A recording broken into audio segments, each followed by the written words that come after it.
Hi, Jamie. Well, we're going to be starting in just a minute. And we can't hear you yet. We have to kind of do some voodoo back here to make it happen, but we'll have you ready once it's your turn to go.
A meeting of the Lancaster School Board this Tuesday, and we are going to start with reconvene at 6:06, and there was no action to report from closed session. And we'll start with the Pledge of Allegiance led by Rebecca Cooksey. Please stand. Right hand over your heart. Ready, begin. Pledge allegiance to the flag of the United States of America and to the republic for which it stands, one nation, under God, indivisible, with liberty and justice for all.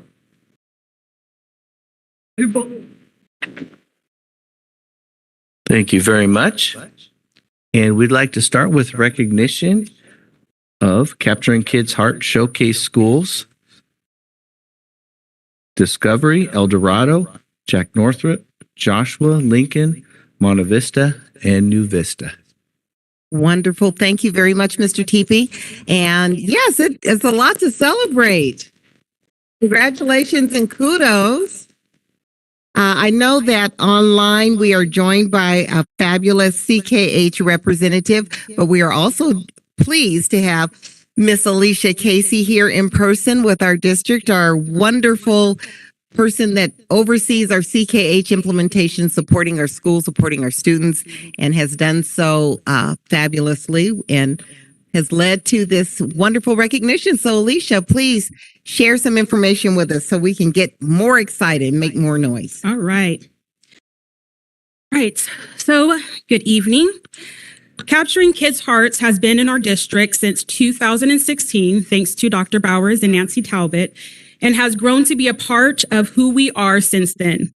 Our district has provided the opportunity to participate in Capturing Kids' Hearts 1 training, where we learn how to effectively use social contracts, the 5 questions, and the Excel process, which stands for engage, explore, communicate, empower, and launch. Capturing Kids' Hearts says, give us a teacher who's passionate about their subject, a teacher who cares for the welfare and success of their students, and we'll give that teacher the tools they need to engage and challenge students and raise them to a higher level of performance. This is what is being accomplished in our district, as well as creating positive, affirming classrooms and sites. Capturing Kids' Hearts strategies and processes are part of our Tier 1 support for all students and is a training that's offered during our new Teacher Summer Academy. Miss Casey? Yes. I'm sorry, I don't want to interrupt you, but I want everyone to see your lovely face as you're sharing this. So we want to turn the video on so that everyone that is streaming out there can put a face with everything that you're saying. Thank you. All right, even better because I see Jamie. Hey. All right. So other trainings include Capturing Kids' Hearts 2. The virtual version is Teacher Insights. And this focuses on leveraging strengths and constraints, leveraging strengths and mitigating constraints to create and sustain positive relationships. This is similar to our leadership blueprint training that we have for administrators. We also have Capturing Kids' Hearts 1 Recharges that supports deeper implementation and sustainability of Capturing Kids' Hearts strategies and processes. We have Winning Culture and just newly added Culture Shapers that supports classified staff in cultivating leadership skills and building productive relationships. This also supports us in having a common language and understanding across the district. And we have campus and district traction visits. This provides coaching time and time for our strategists to observe, model, encourage, and provide feedback to our admin and staff and others regarding areas of strength and areas for improvement. Our sites that are being recognized today have led by example by actively participating in Capturing Kids' Hearts trainings and coaching. And more importantly, they have embraced, implemented, and collaboratively worked together to capture the hearts of students, staff, and families. And they go above and beyond to create a safe and welcoming environment where students are relationally connected. We are blessed to have an awesome team that partners with us from the Flippin' Group. This includes Vern Hazard, Kim Wilson, Ron Fox, Angie Schaffner, Jamie Milan, and Dr. Shane Naderman, as well as other Flippin' Group staff that provide training for us. Jamie and Shane are both providing training for our district, as well as they are the strategists that work directly at our sites with our administrators and staff. And here with us today, virtually, we have Jamie, who will give insight to this Capturing Kids' Hearts National Showcase Schools, and will congratulate those who are honored with the status this school year. Jamie? Great. Good evening, everybody. It's wonderful to be with you. We always start off, can you hear me? I wasn't sure. Okay, great.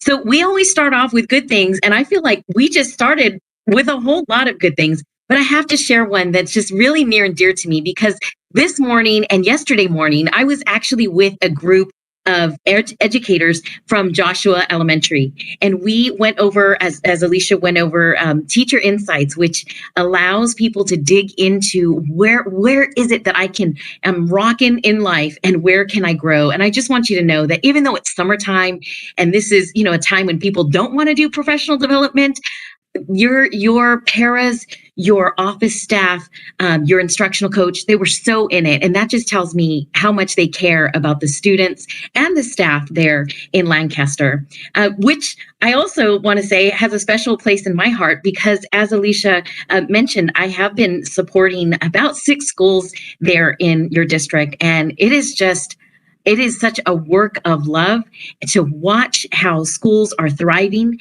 And today is a real day of celebration. So as we look at National Showcase, I want to really talk about what that means.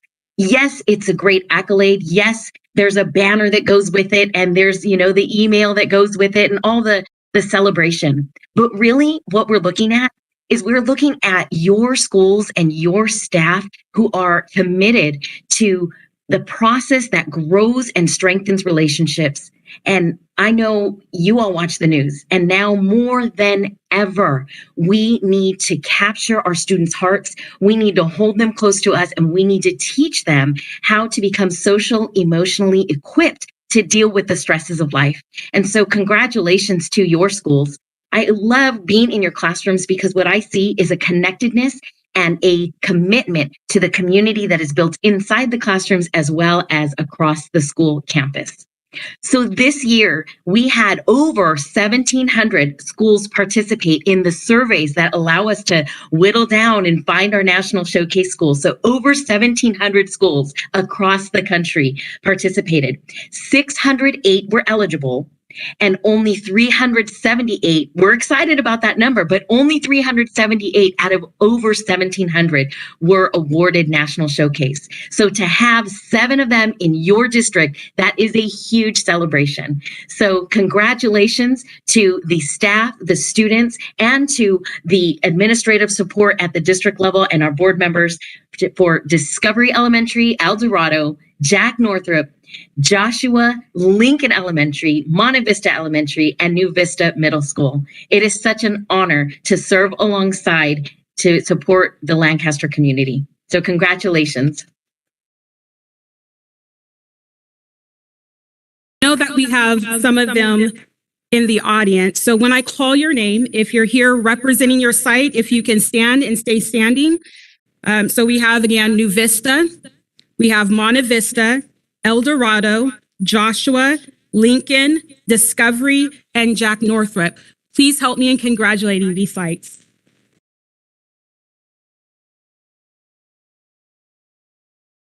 And thank you for being here. Thank you. Thank you very much. That's outstanding. And it just goes to show the hard work that you've been doing and the work you've put into your students and your parents. And that's reflecting on your school. And for 7 of them to be chosen in our district out of 1,700 schools that applied, that is fantastic work. And that really goes to show how much we value our students and we're really working to build them up. So thank you so much, teachers and staff, all the work you do put into it. It is greatly appreciated. And thank you again so much. All right. Next, we have a student discipline, item 10A. We have approval of expulsion of student 710-22780. Do we have a motion? So moved. Second. Moved by Mr. Giles, second by Mr. Wynn. All in favor, say aye. Aye. Aye. Opposed? Motion carries 4-0. And then we have item 11, individual action items, superintendent, adoption of resolution 2021-22, board compensation for missed meeting for Sandra Price for May 2022. Do we have a motion? Moved. Moved Second. by Ms. Grooms, second by Mr. Wynn. All in favor, say aye. Aye. Aye. Opposed? Nay. So motion does not pass 2 to 2. Next, we have adoption of resolution 2021-22-32. Board compensation on missed meeting for Keith Giles for May 17th, 2022. Do we have a motion? So moved. Second. Moved by Ms. Grooms, second by Mr. Wynn. All in favor, say aye. Aye. Aye. Opposed? Motion carries 3-0. And Keith, you can come back in. Okay. I don't have to hear it there. It's loud. And next, item 12, individual action items business. Adoption of resolution 2021-22. Temporary transfers from the school's pools fund maintained by the Los Angeles County Treasurer. Do we have a motion? So moved. Second. Mr. Giles, second by Ms. Grooms. Any discussion? Okay, all in favor say aye. Aye. Aye. Opposed? Motion carries 4-0. Next, item 12B, adoption of resolution 2021-22-34, temporary interfund cash borrowing. Do we have a motion? So moved. Moved by Mrs. Second. Grooms, second by Mr. Wynn. Any discussion? All in favor, say aye. Aye. Aye. Opposed? Motion carries 4-0.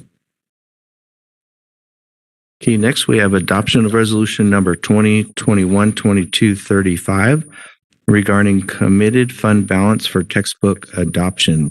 Do we have a motion? So moved. Second. Moved by Mr. Giles, second by Mr. Nguyen. Any discussion? Yeah. All in favor, say aye. Aye. Aye. Opposed? Motion carries 4-0. Item 13A, individual action items, human resources, approval of Director of Pupil Safety and Attendance. Do we have a name? Kim Cochran. Kim Cochran. And do we have a motion? So moved. Second. Motion by Diane Groom, second by Dwayne Nguyen. Any discussion? So it is a distinct pleasure of mine to be able to present to you for your consideration this evening the appointment of Kim Cochran as the Director of Pupil Safety and Attendance. Kim has faithfully served the district for 17 years. She came to us as a teacher, as she worked at New Vista in that capacity. She served as an assistant principal at Paiute, principal at Amargosa, New Vista, Jack Northrop, both at the elementary and middle school levels. And two of the schools that she has shepherded are national showcase schools for capturing kids' hearts. She's been a principal for 10 years. CKH and PBIS are at the core of her heart. And she really is strongly committed to building relationships with students, colleagues, our community, and a true servant leader. And we're delighted to be able to recommend her to you.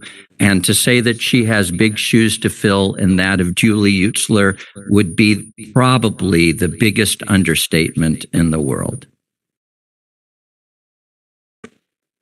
With that introduction, all in favor, say aye. Aye. Aye. Opposed? Motion carries. Congratulations.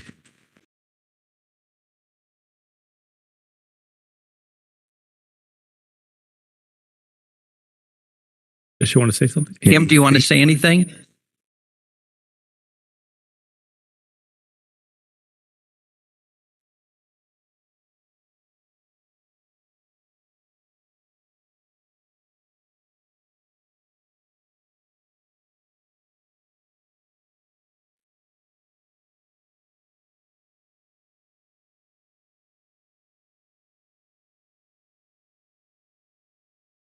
Thank you very much. We're honored. Thank you.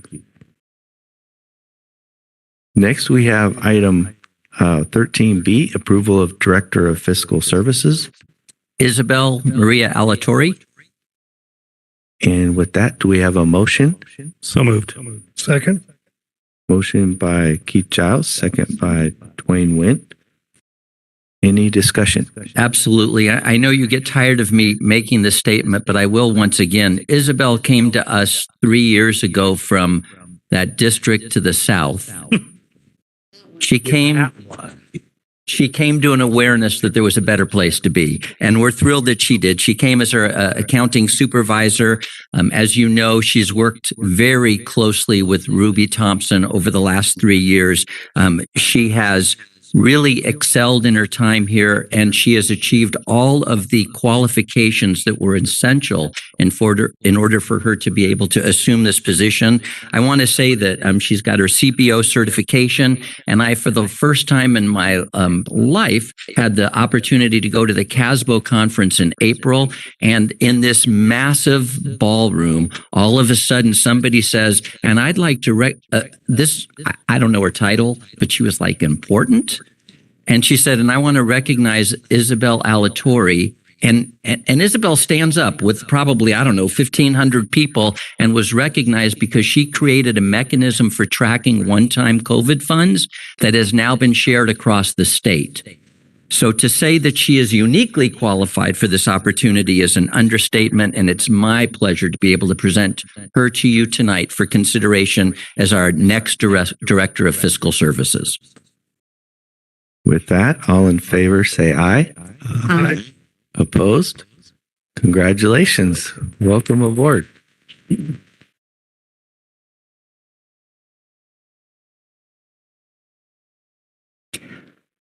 I think from way back there, she said, thank you.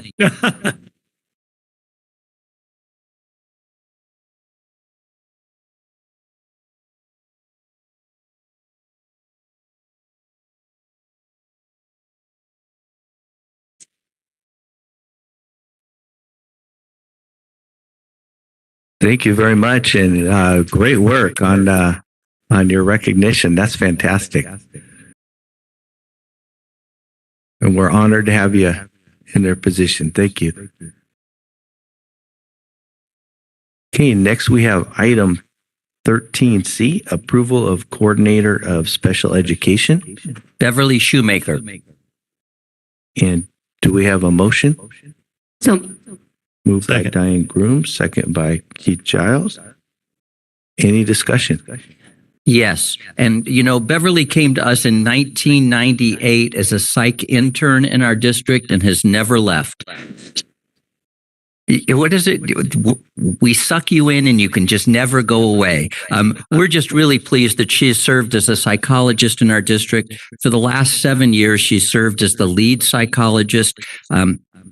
I will tell you, if I had to pick 3 words to describe her, and I have known her very well during this season of 25 years, I would say she is the epitome of calm. She is a person of unparalleled integrity, and she supports and supports and supports. And I think that we are truly blessed to be able to bring her to you for your consideration as the coordinator of special education in the Lancaster School District.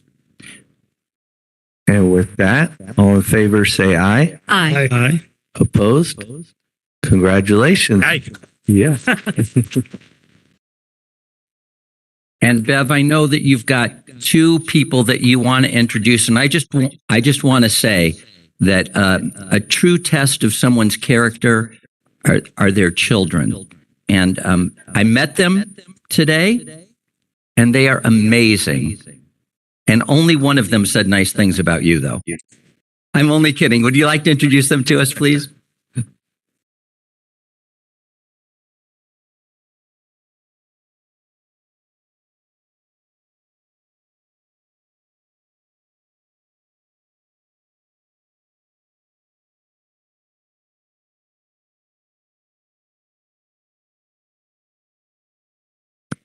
You betcha.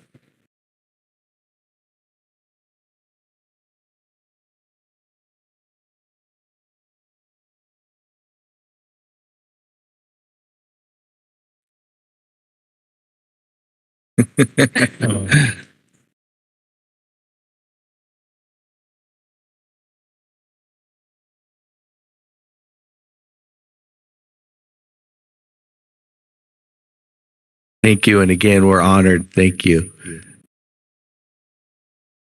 Next, we have item 13D, approval of principal. Leslie Rouvacaba. Do we have a motion? So moved. Second. Moved by Diane Group, second by Dwayne Wynn. Any discussion? Yes. Leslie came to us in 1999 and has served as a teacher in our district at Lincoln, Sierra, Monte Vista. She's taught grades 1 through 4. She's additionally served as a teacher on special assignment at Sierra, Monte Vista, and Linda Verde. For 3 years, she served as a coordinator of EL programs. And the last 3 years, she served as an assistant principal at Paiute and Linda Verde. She has had all of the foundational experiences that we would expect of a beginning principal to have. And she is ready and willing, and we are delighted to recommend her to you tonight to serve as our next principal in the Lancaster School District. With that, all in favor, say aye. Aye. Opposed? Congratulations.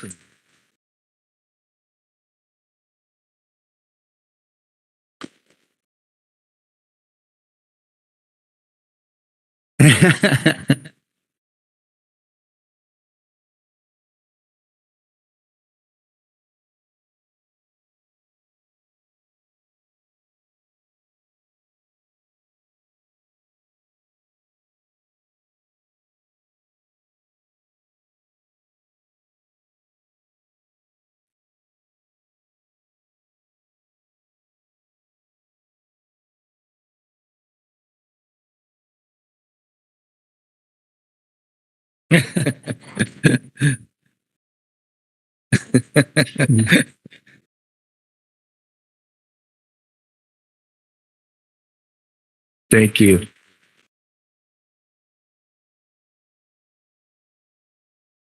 And next we have item E, approval of assistant principal. Jonathan Cowan. Do we have a motion? So moved. Moved by Mr. Giles. Second by Mr. Went. Any discussion? Yes. So John, he goes by John, currently serves as a social studies teacher at Dave Millen Magnet Academy in Palmdale, another person who came to their senses, has served 16 years in education. He has served as the lead on the safety committee. He's their ASB teacher. He's the history department chair, mentor teacher. He enjoys coaching youth sports and umpiring, which is an interesting thing to do if you've ever had that opportunity. But we're really thrilled to recommend John as our next assistant principal in the district. That means he has thick skin. So Yes, it does. with that, all in favor say aye. Aye. Aye. Opposed? Congratulations. Welcome.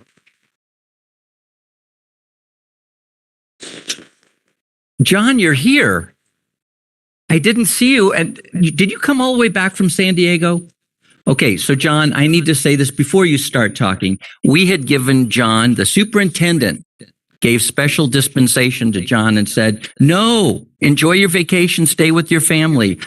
So I just want to thank you for coming here. Are you driving back there tonight? Well, thank you. I'll let you speak now, John.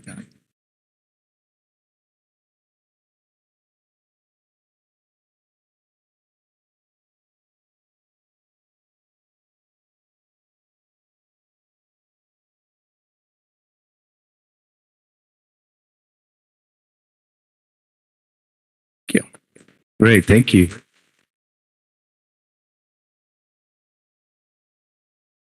Okay. And with that, we're actually going to take a short break. That way, if you need to go get some ice cream or no, we don't have any homework now, but Yeah. if you need to, we'll reconvene in about 5 minutes or so. And again, thank you very much.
ask the board if you would allow us to do one additional recognition this evening.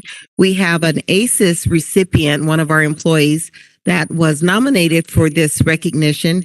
And he wasn't able to be with us last time when we did the recognition, but he and his family members are here this evening. So we wanted to make sure that we acknowledged him since they took the time to be with us this evening. Mr. Conti.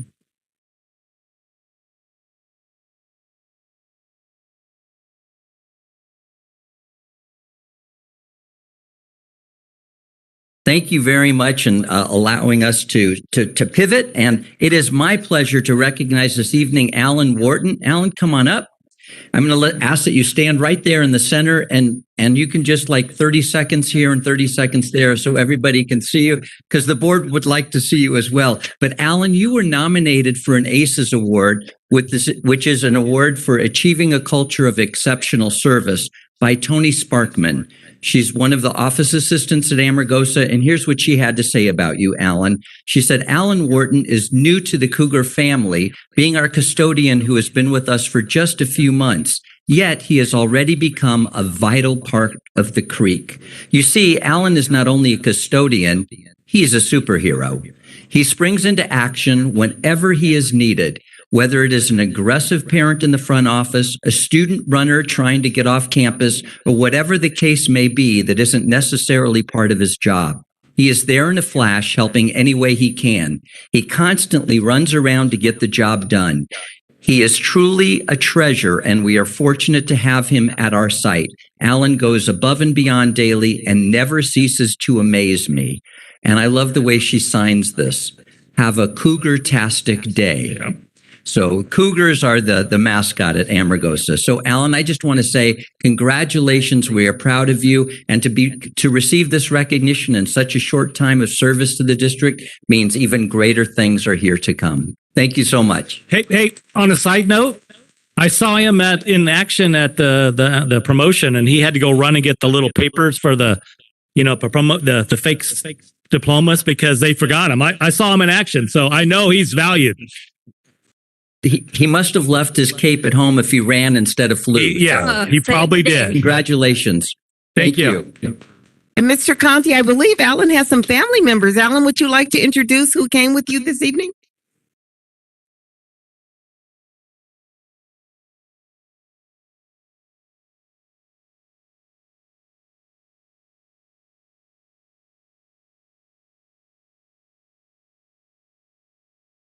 Thank you very much. We're honored to have you. Great job. Keep up the good work. And it's normal to excuse yourself to go for ice cream. So don't feel you have to stay through all of our tedium. Feel free to leave whenever you need to. All right. Next, we have item 13F, approval of provisional internship permit for the 2022-23 school year. Do we have a motion? Second. Motion by Mr. Nguyen, second by Mrs. Grooms. Any discussion? All in favor, say aye. Aye. Opposed? Motion carries 4-0. Next, we have item G, approval of variable term waiver for the 22-23 school year. Do we have a motion? So moved. Moved by Mr. Giles, second by Mr. Nguyen. Any discussion? All in favor, say aye. Aye. Opposed? Motion carries 4-0. Okay, item 14, addressing the board. Board members will be utilizing electronic devices during the meeting to access the online agenda, and an electronic device may be used to record this meeting. Individuals who wish to address the board may complete a speaker card and present it and any supporting documents to the deputy superintendent. Individuals participating remotely who wish to speak must have a completed and approved online registration for public comments no later than 5:00 p.m. on the day of the meeting. Personal information such as student, parent, guardian's name, address, phone number, date of birth, email address, or other directory information as defined in Ed Code 49061 may be excluded from the minutes of the meeting by submitting a written request to the superintendent. The board president shall recognize individuals who wish to speak. Individuals wishing to present testimony to the board concerning specific items on the agenda may do so once the item has been moved, seconded, and is on the floor for discussion. Time limits of 3 minutes per person and 20 minutes per item shall be allowed. Board members may ask questions for clarification purposes. However, no action may be taken and no discussion may take place on an item not on the posted agenda per the Brown Act and per Board Bylaws 9322. With that, do we have comments from PTA? Not this evening. CSCA? None. Cal? I believe we do. Mrs. Whipple is approaching the podium.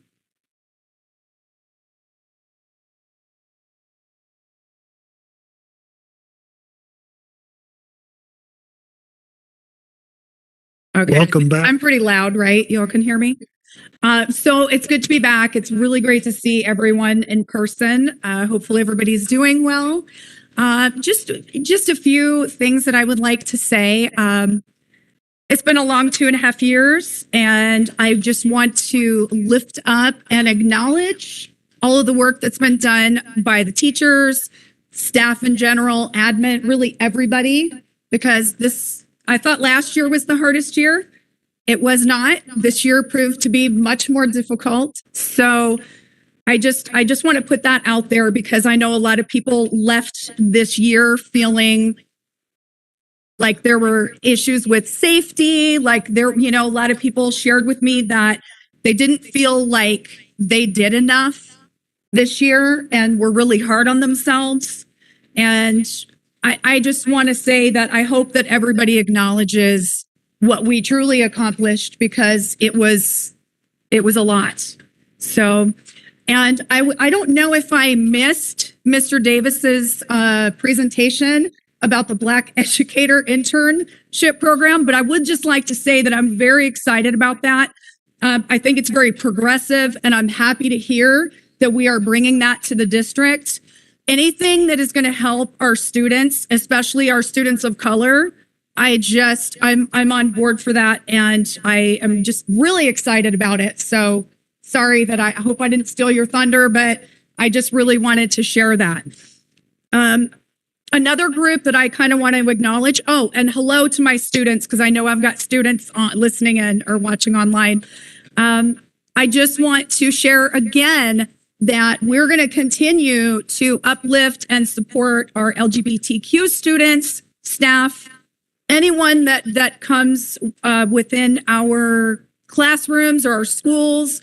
We are going to continue to support them. And I feel like it's important for us to say that, or for me to say that, because not everybody feels like they are supported. And I just want to keep putting that message out. And I hope that will stick. I hope that people will take into consideration all of the people that listen to this board meeting and see the presentations at these board meetings.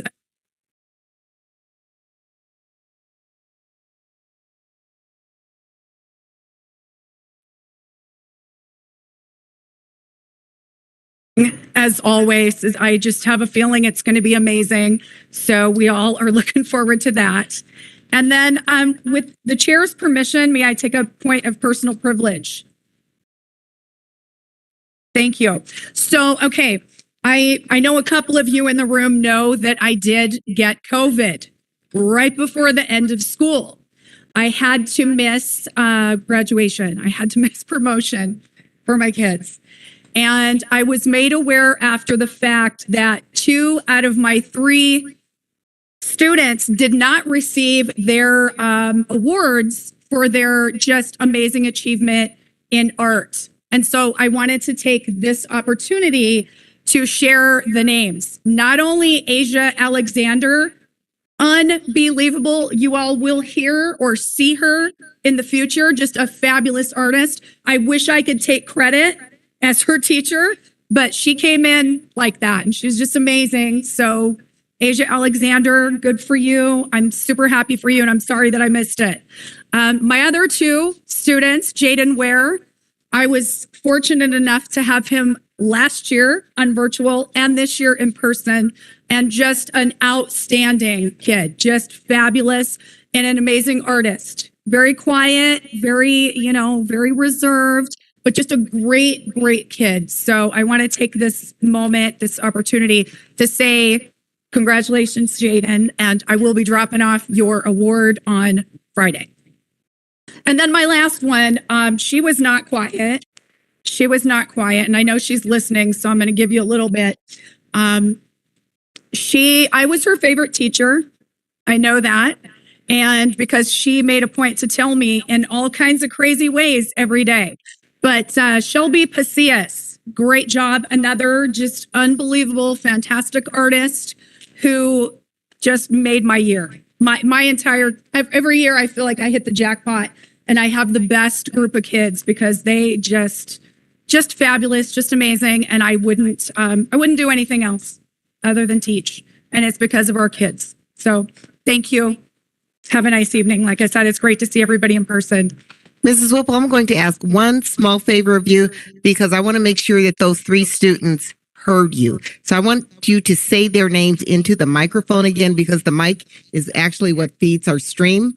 And I wasn't hearing it. And I could hear you in the room, but I'm not sure that they heard you clearly. So okay. I want to make sure you say their names into the mic. Okay. So I am going to talk about Asia Alexander.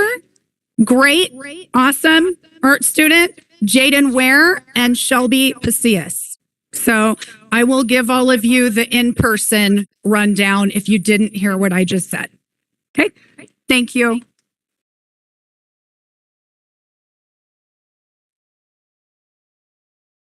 Thank you very much, Ms. Whipple. Glad you're feeling better and glad you're back. And also to hats off to all the teachers. And it was a tough year. It was tough going back to a regular classroom. And it was difficult adjusting. So hats off to all the teachers for being flexible and sticking with it and really helping those kids too, because it was tough for the kids and the parents as well. So great job. And thank you. It's great to see you in person again, for sure. Okay, next we have comments from the audience. Thank you, Mr. TP. We do have one request from Kristen Welch.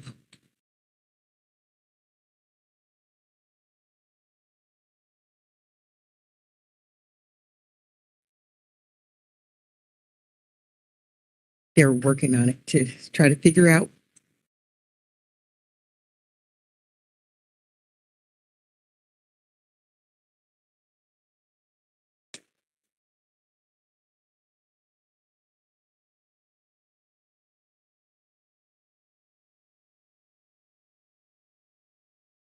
Can you hear? You good to go? Good evening, board members. I come to you again as a concerned parent and member of the community. Only this time I have not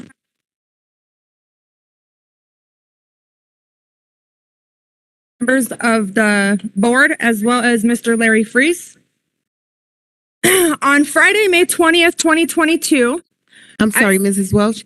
Mrs. Grooms is asking if you can speak into the microphone. Yeah, I know that we're having difficulty. The microphone's actually I'm not going working. to give you this wireless because That would be good.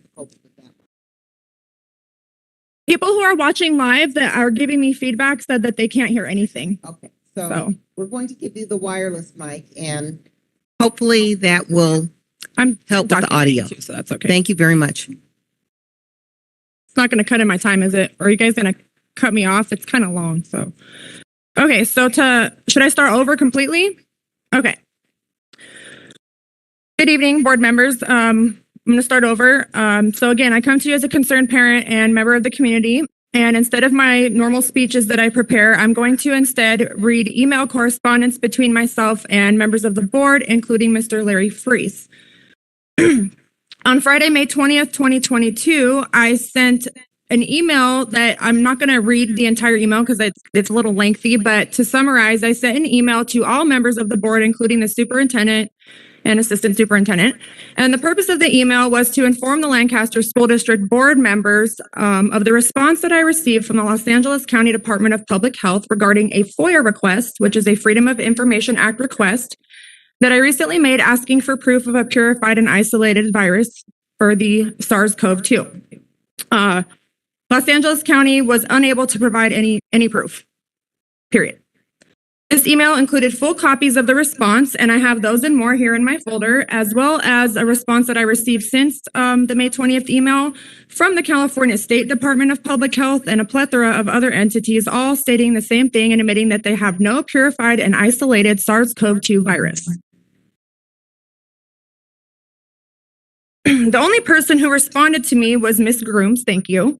And not to nitpick your response, but thanking me is flattering, but thanking me does nothing to rectify this or do anything with that information. So, but I do want to give you credit for being the only person who even acknowledged me. But it does tell you that I heard your Freese, email.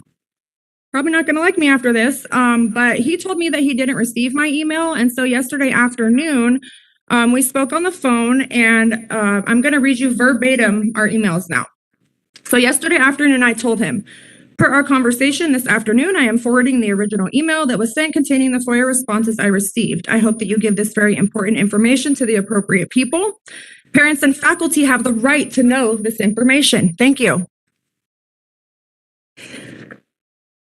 Mr. Freese's response consisted of nothing, not even my name, acknowledging it, anything. Literally, all I received was a link to a Reuters fact-checking article, basically telling me stuff about genome sequences.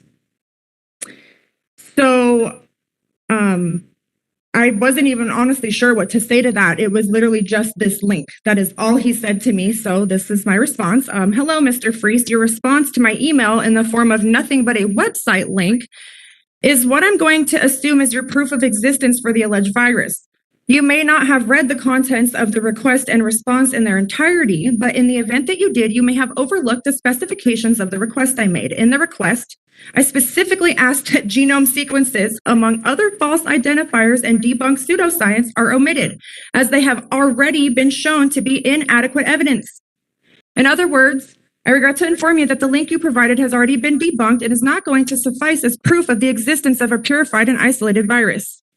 This seems like a knee-jerk response, and I respectfully ask that you familiarize yourself with the purification and isolation methods that are utilized in a laboratory.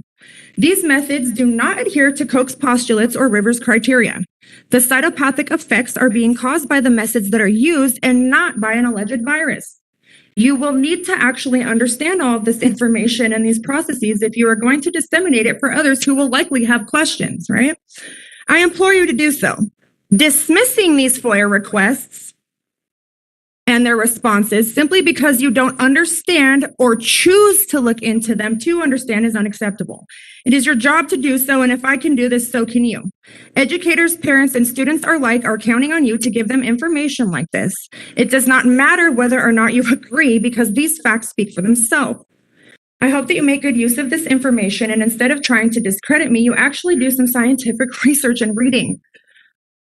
His answer was, again, just very short.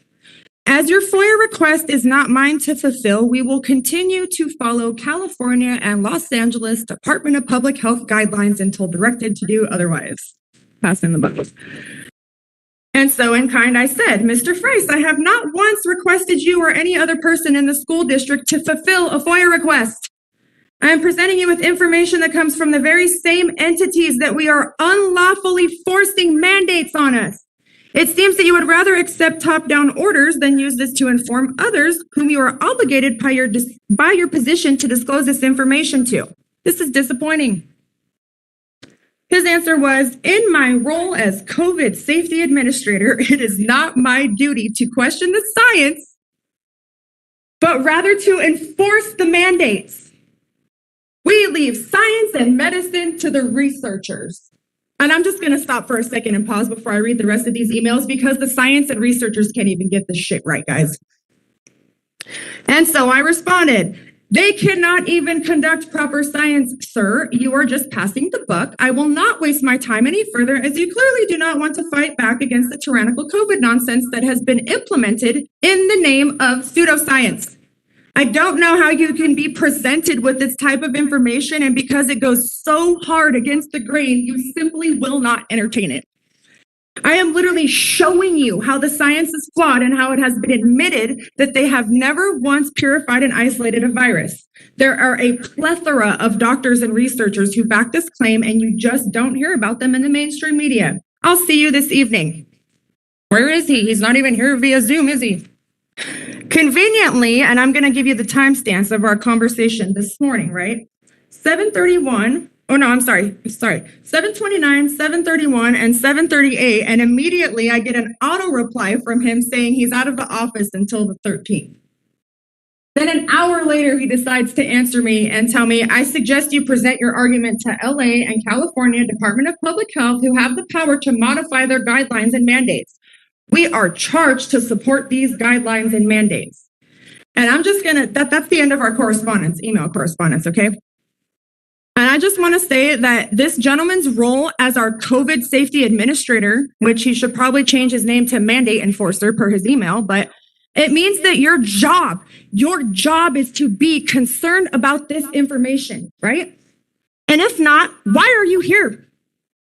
He's not actually, but why is he assistant superintendent? Why did he choose to be that COVID administrator? Did you know that Because we hired him. He's not doing his job. He is with his wife who had surgery today. He made an extra effort to answer your email. Information on the 20th. I still have it right here. What are you guys going to do with it? Make me do your job for you, which I already have? I'm giving you what you need to stop this stuff. The masks are gone because of parents, not because of you guys.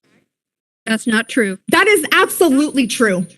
I can't say. I'm done. I think I've said enough. I have them. If anybody wants them, you can find me. My email is moonapothecary@protonmail.com. I'll be happy to send you all of my personal FOIA requests, and you can find there are 190 plus FOIA requests in over 30 countries, and every institution admitted the same thing, that they have nothing. And this does not even apply to just the COVID virus. This applies to every virus on the childhood immunization schedule. Nothing, ever. We've been basing our health science on fraud for the last 100 years. I'm done. I hope you guys do the right thing, because you guys are going to get sued over this. And I already asked you 2 months ago if you guys are ready for the next step, because parents were. This is the next step. This is bad for you guys. There's already litigation going on in other areas with the same information. And if you guys keep choosing to ignore it, you're going to regret it. Thank you very much.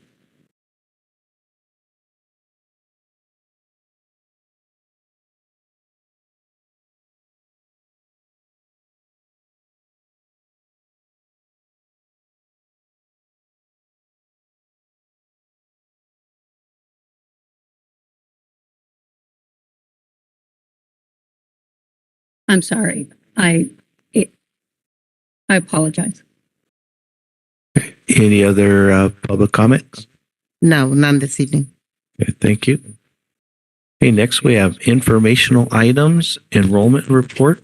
That's Rebecca Cooksey, Assistant Superintendent, Innovation and Technology. We hired.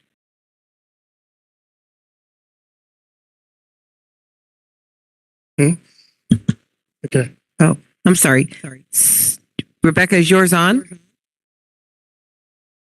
We're just going to improvise and keep moving. All right, it's going to be one of those nights. In our Teeth K through 8th grade, we have 14,088 students. In ECE, we have 633 students for a grand total of 14,721 students. This is a loss of 31 from our last board report, but a gain of 297 from the same time last year. Great, thank you very much. Next we have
Yes, the difficult thing, see, it says I'm on.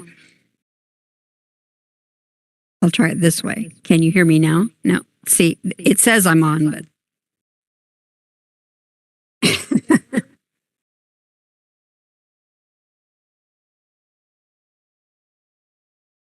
You're going to get your exercise tonight.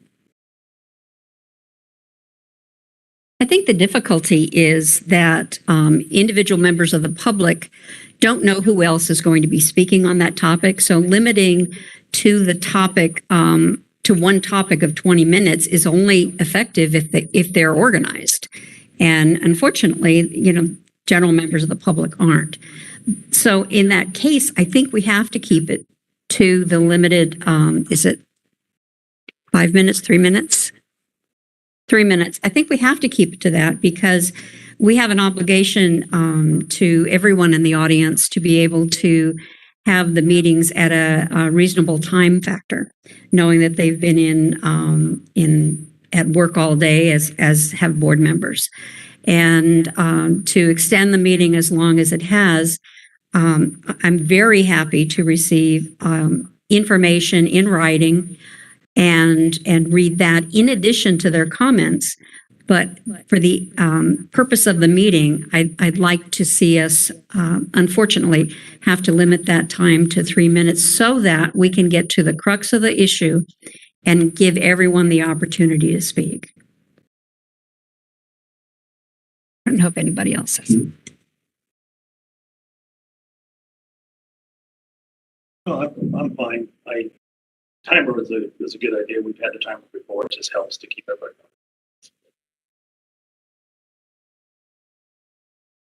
People need to build comments.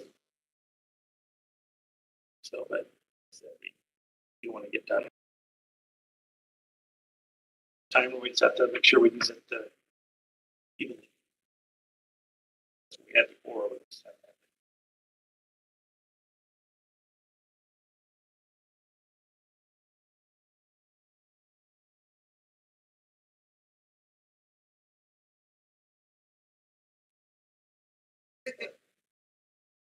I agree.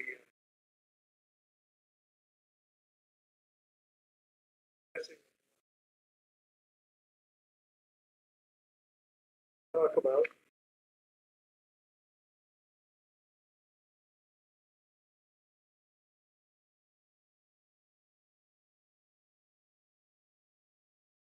validating all of the methods.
Check, check.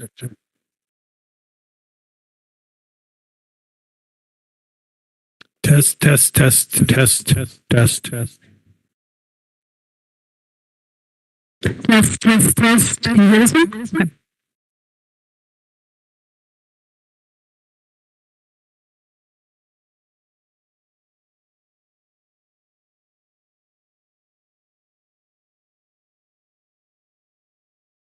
Testing 1, 2, 3. Is it on now? Funny how there's only a couple of them. So keep working now. Check, check, check, check. Check, check, check, check, check, check, check. Check, please. Check. Oh, check. Here you go. Check, check. La cuenta, por favor. Keep it exciting. Test, test. I'm crazy. And you were okay over here? Check, check. Yep. So there's still a cookie.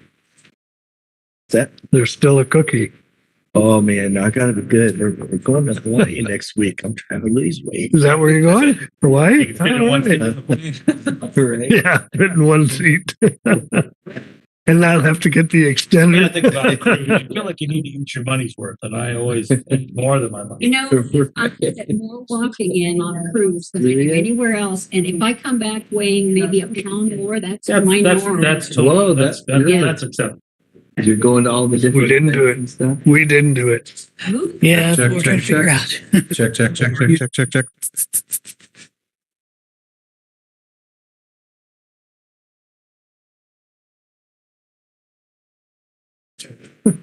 Test, test, test.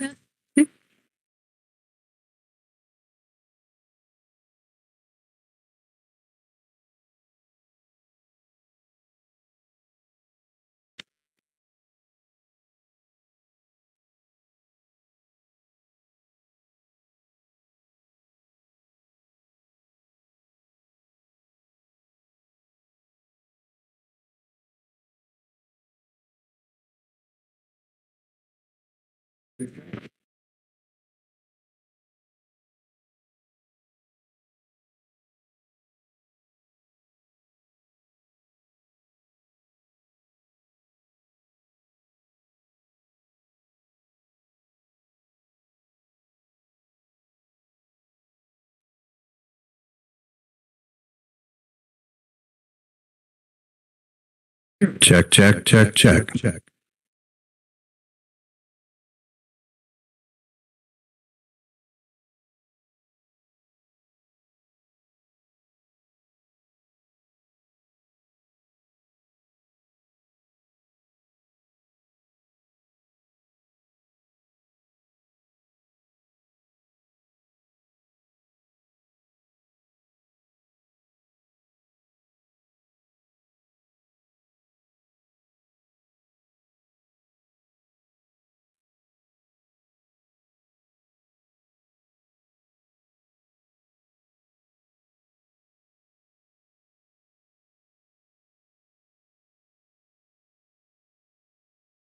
Check, check, check.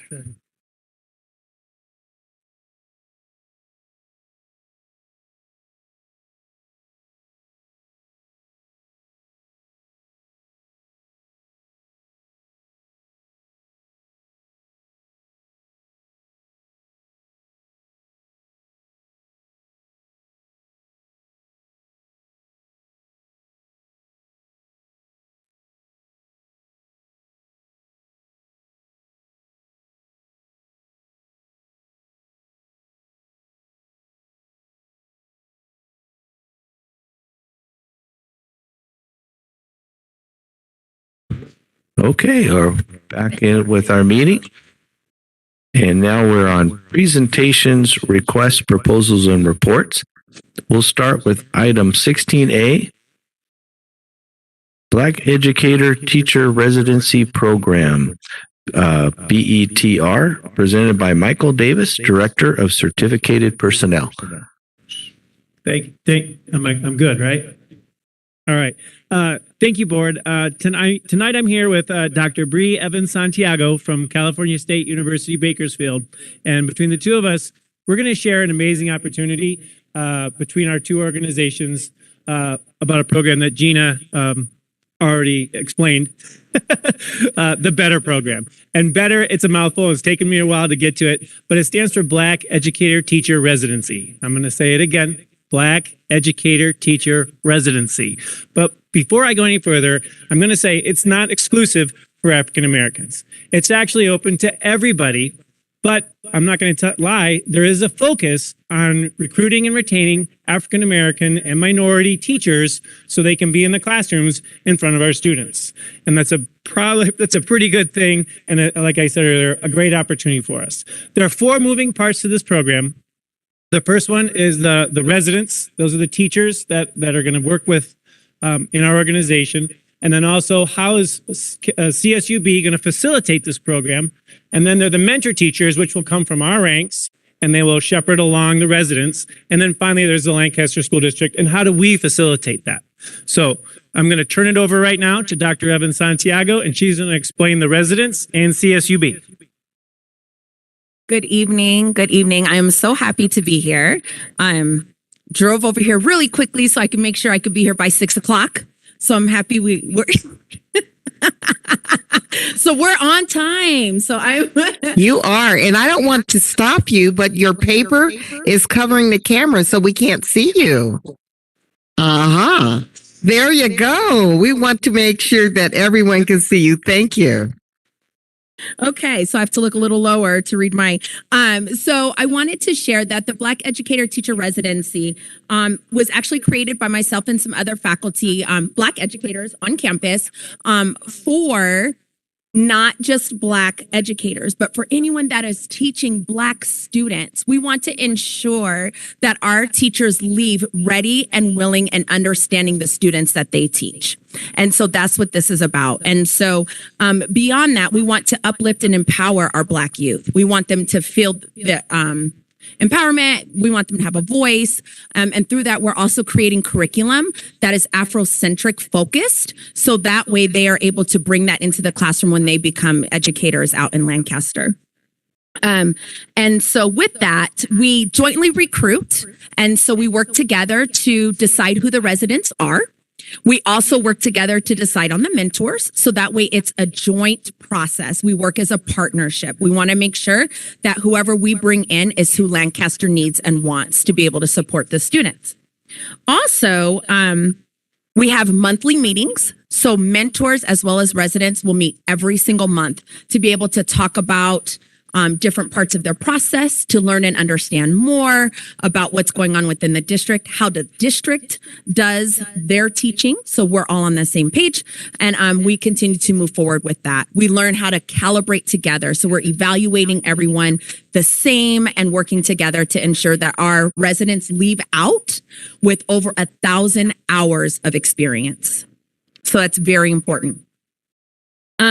And then lastly, something I wanted to really talk about is the coursework that we work with you all will help with PBIS, CKH, SEL, Common Core, and tons of data-driven lesson plans, looking at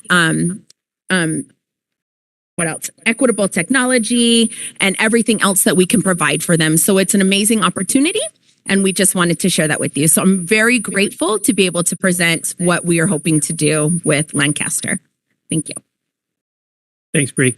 All right, so then the next piece are about the mentors. And there are 3 parts to that. First of all, our mentors will be selected from our ranks, like I said, and we're going to use the same model that we use for the induction process. So working with CSUB and ourselves and Krista Thompson and CIA and Alicia Casey from the equity department, we'll make sure that we have our best and our brightest.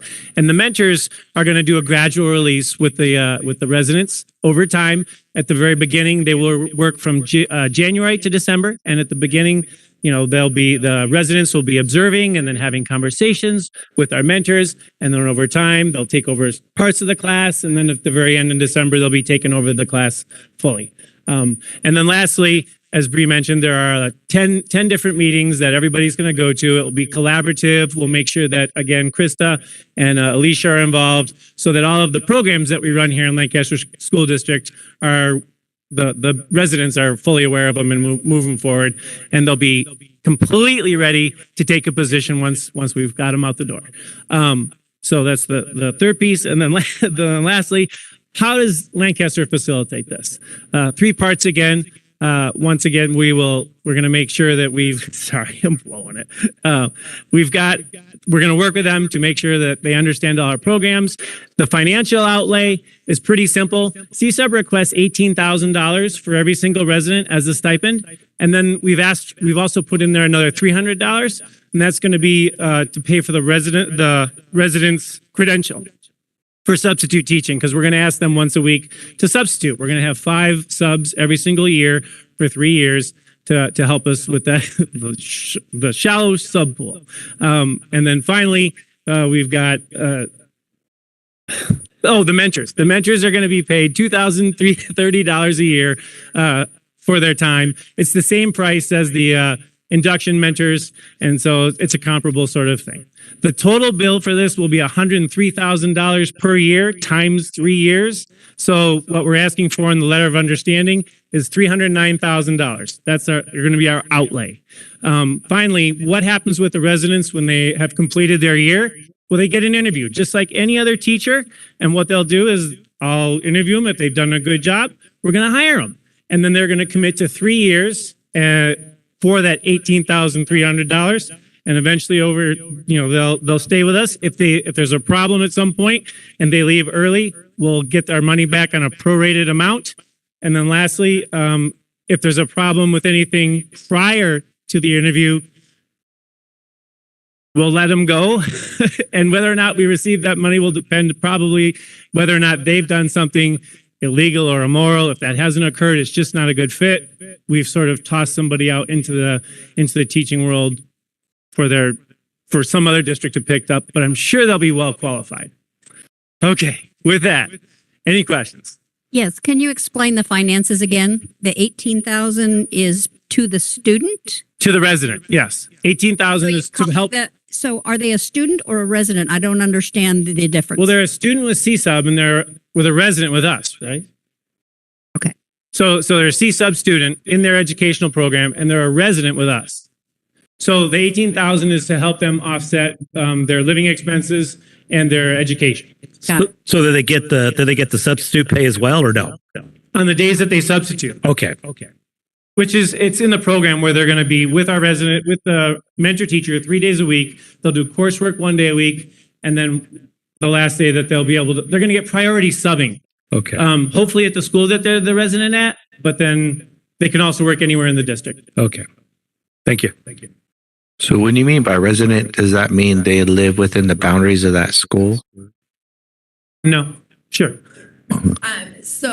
So at CSU B, we actually have 5 residencies. So this is something that we're known for throughout California. And with the residency, what we do is we model a doctor type of atmosphere. So a resident in a medical field spends a long time learning, shadowing, following, doing above and beyond of just going to school every day. So that's why they're residents. We have traditional students who go and do the required hours through CTC. Residents come when you come. Residents leave when you leave. They are a part of the program beyond the traditional setting. So that's why they're called residents, and that's what separates them. So it is like a residency. They're pretty much living and breathing Lancaster for a year is what will happen. Okay, that clarifies it a lot. A residency program clarifies it a lot as opposed to resident.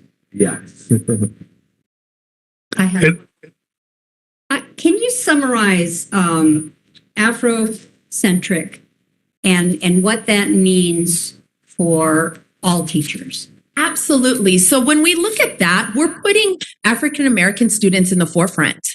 So a lot of times whenever we bring curriculum in the classroom and we're looking at different perspectives, sometimes a poem by Langston Hughes can be brought in to help us look and think about what it would be like for that Black student. Sometimes we could bring in work from Goldie Muhammad, where she talks about identity and being proud as a young Black student and what that looks like. So what the curriculum does is we still teach everything. So you have to learn math methods. You have to learn, classroom management. You have to learn social study methods like every other teacher. You have to get that.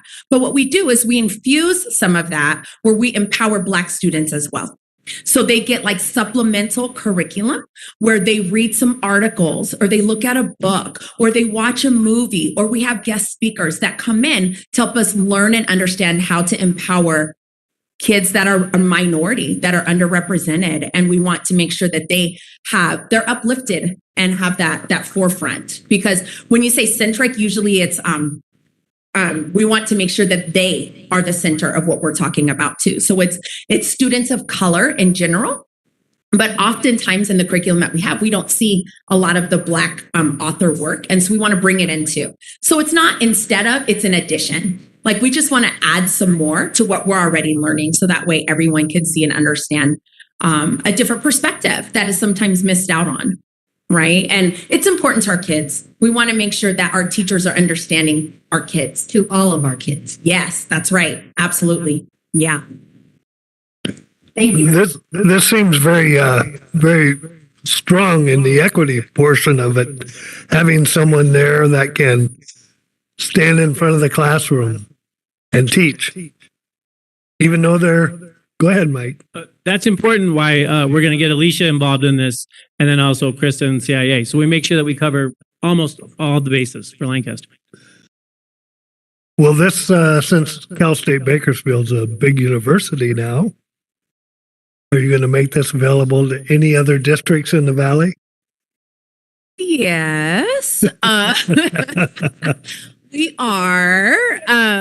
So it is a virtual residency. And the reason why we did it that way is the virtual portion, the day that they have class, we can help teach those classes. So even though I'm in Bakersfield, I could still utilize our virtual space and teach our students. So that's where we're able to do this. So we have a few from Lancaster.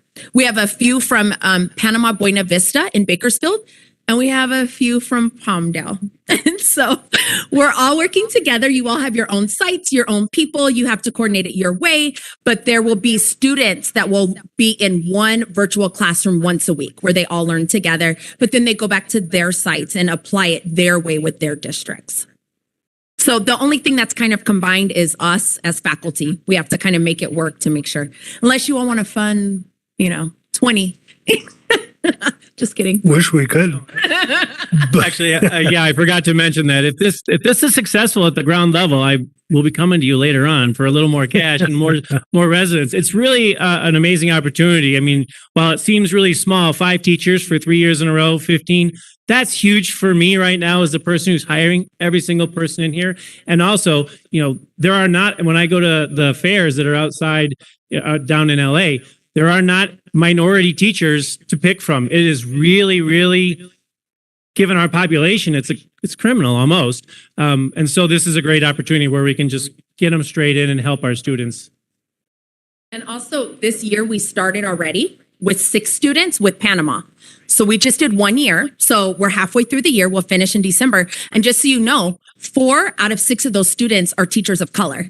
So that's already amazing. 3 of them are actually African American. 1 is a Latina. And then we have 2 others that are white women. And so we have this amazing eclectic group of people that will be able to go out and support our students just from that small amount. So imagine the more the word gets out, the stronger that those cohorts will be. And we also sent out an email blast all our substitute teachers, and instantly we got 5 or 6 that are interested in Lancaster already. Great. So we're coming. I was a little curious how the funding works. Does that money go to CSUB to help offset the education expenses, or how does that work? No, we will pay our residents directly. The $18,300, we'll split it in half. My recommendation, we'll give $9,100 the first semester and the same amount the second semester. And then the same thing for the mentors. The induction process is they cut it in half. And oh, yeah. So if we do have to release somebody, we'll only lose half. Yeah, that's what I was going to say. It'd be good to spread it out. Yeah. Yeah. And like I said, if we have to collect any money, it will be on a prorated basis by month. We're not going to, because we're going to do a good job selecting these people. Well, sounds fantastic. Sounds like it's innovative and it's just what we need right now for our district. So great work. Yeah. Any other comments? Sounds like you have Gina's approval. We do. Great job. Yeah. Fantastic. Thank you so much. Thank you for coming up with that idea.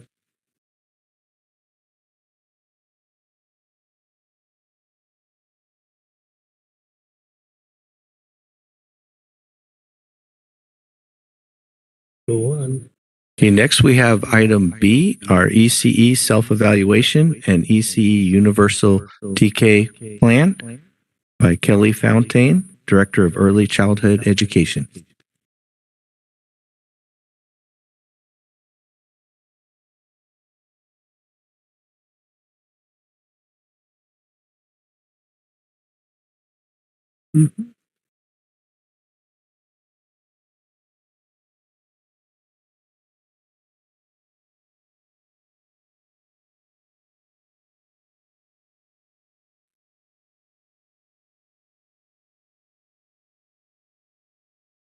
Good evening, everyone. How exciting it is for me to be here today to present not one, but two presentations on the Little List learners here in Lancaster School District.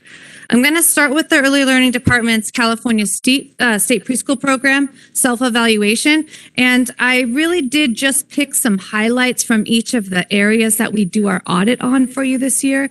So it won't be as lengthy of a presentation for the self-evaluation as the UTK presentation. So this year we looked at the PSE components, which is the program self-evaluation components, 5 areas: family engagement, family files, program quality, administrative, and fiscal audit. In the area of family engagement, I really want to highlight this area because in the pandemic, we had to pivot to how do we engage our families in this virtual environment.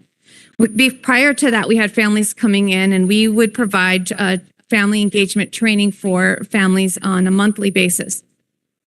Our attendance in those meetings were sporadic depending on what was going on in people's lives. When we pivoted to this virtual environment, we were able to offer an ongoing parent involvement, parent training every single week, Wednesday at 9 o'clock. We did that in 3 separate sessions. So we called them series. The first series was called Little Scholars, and that was provided by Scholastic, a parent workshop that we got from them that really went over literacy skills for how to do literacy with your children wherever you are. So you're at the grocery store, you're in the house, you're in the kitchen. How can you use the things around you to create literacy activities for your children?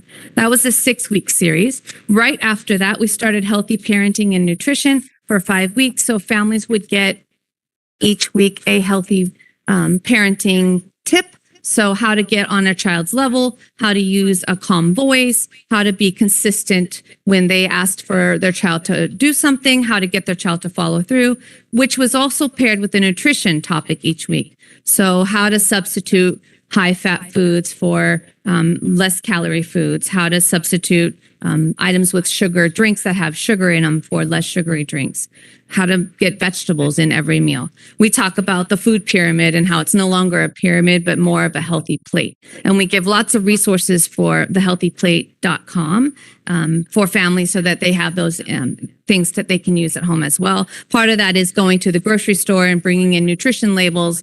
In the virtual environment, they're able to go over what does that nutrition label look like and what are the foods that you should try to avoid when you're purchasing for your family.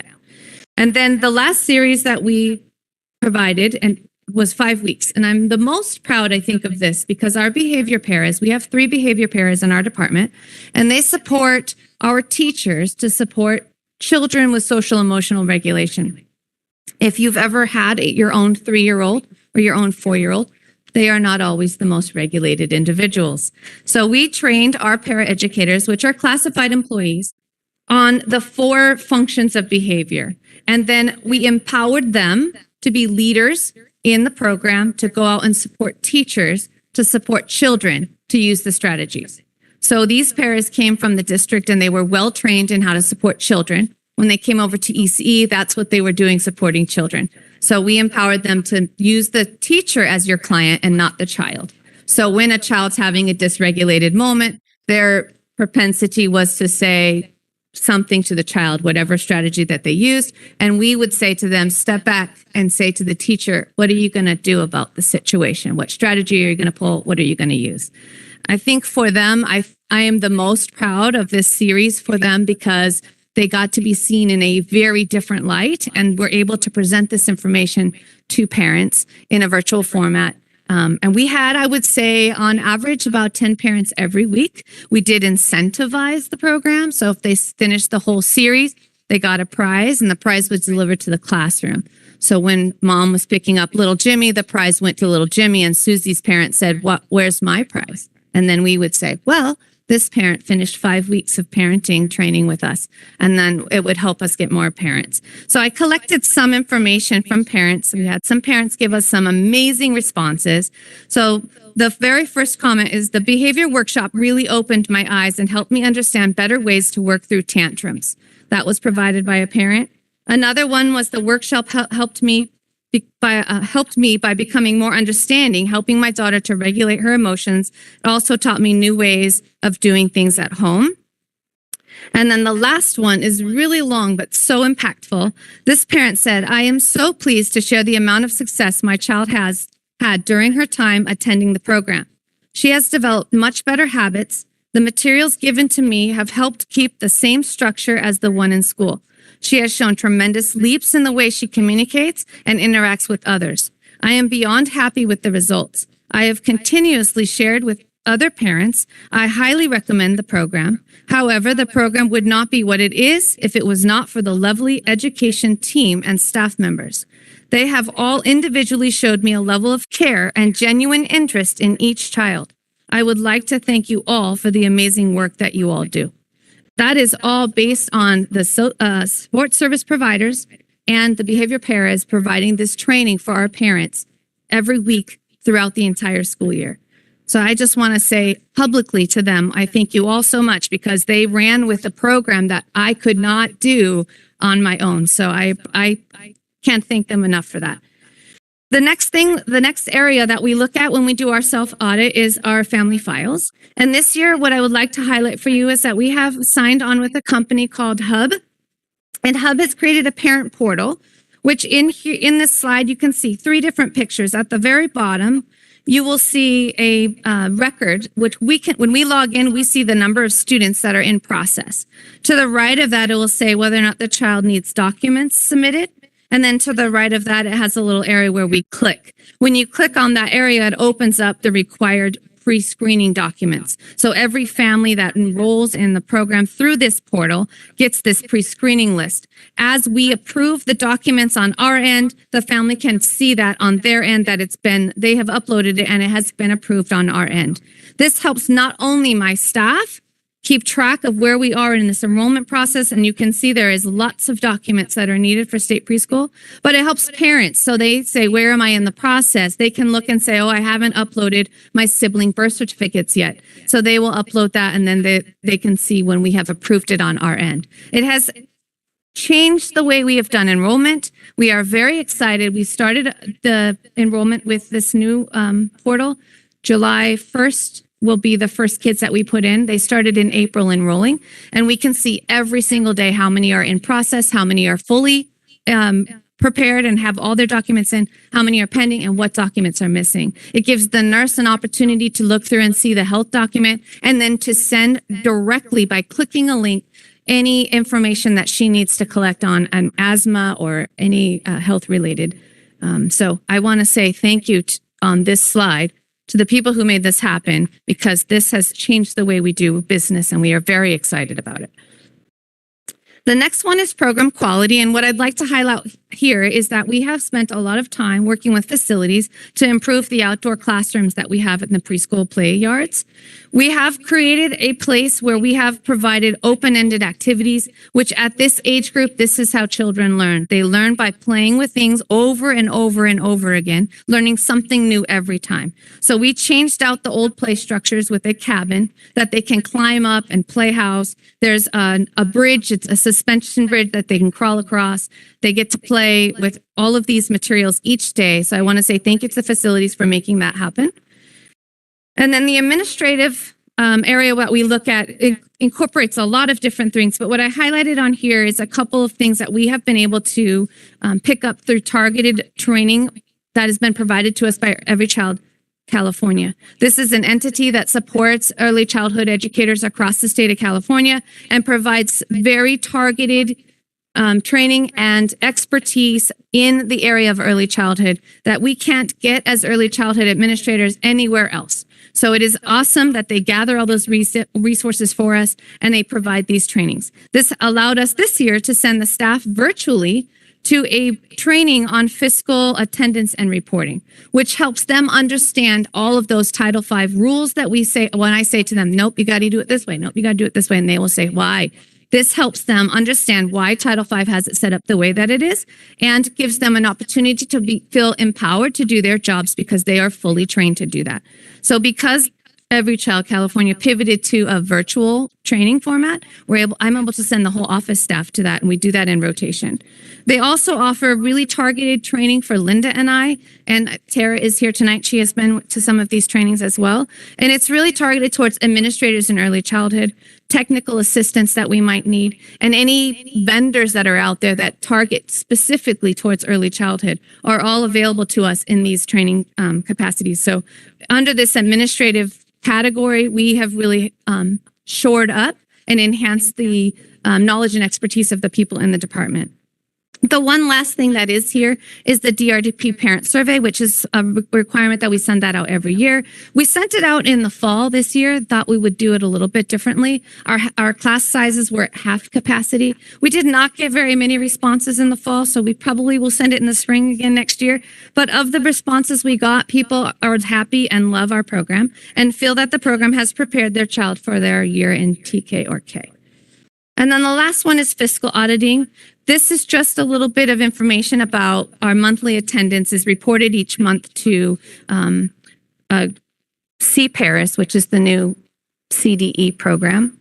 Ms. Grims, I do not know off my hand what CPARIS stands for, but it is a long acronym and it changed a couple of times. So we report our quarterly attendance here to this system, and then all of our reimbursements that we get. So we get reimbursed for every child that's in the program. In the past, they would come in a check to the district. We didn't always know when they arrived. We just kind of trusted that they sent it when they said. This allows us to see this was dispersed to the district, and you do have the funds available to use. So that has been a really helpful thing for Ruth White, who does our budgeting, and for the attendance that we're doing in the office. So that really the description is right above on the top of the page right there. Thank you. Of what that stands for. So Child Development Provider Accounting Reporting Information System. It used to be CDMIS, which I don't know what that is either. Okay.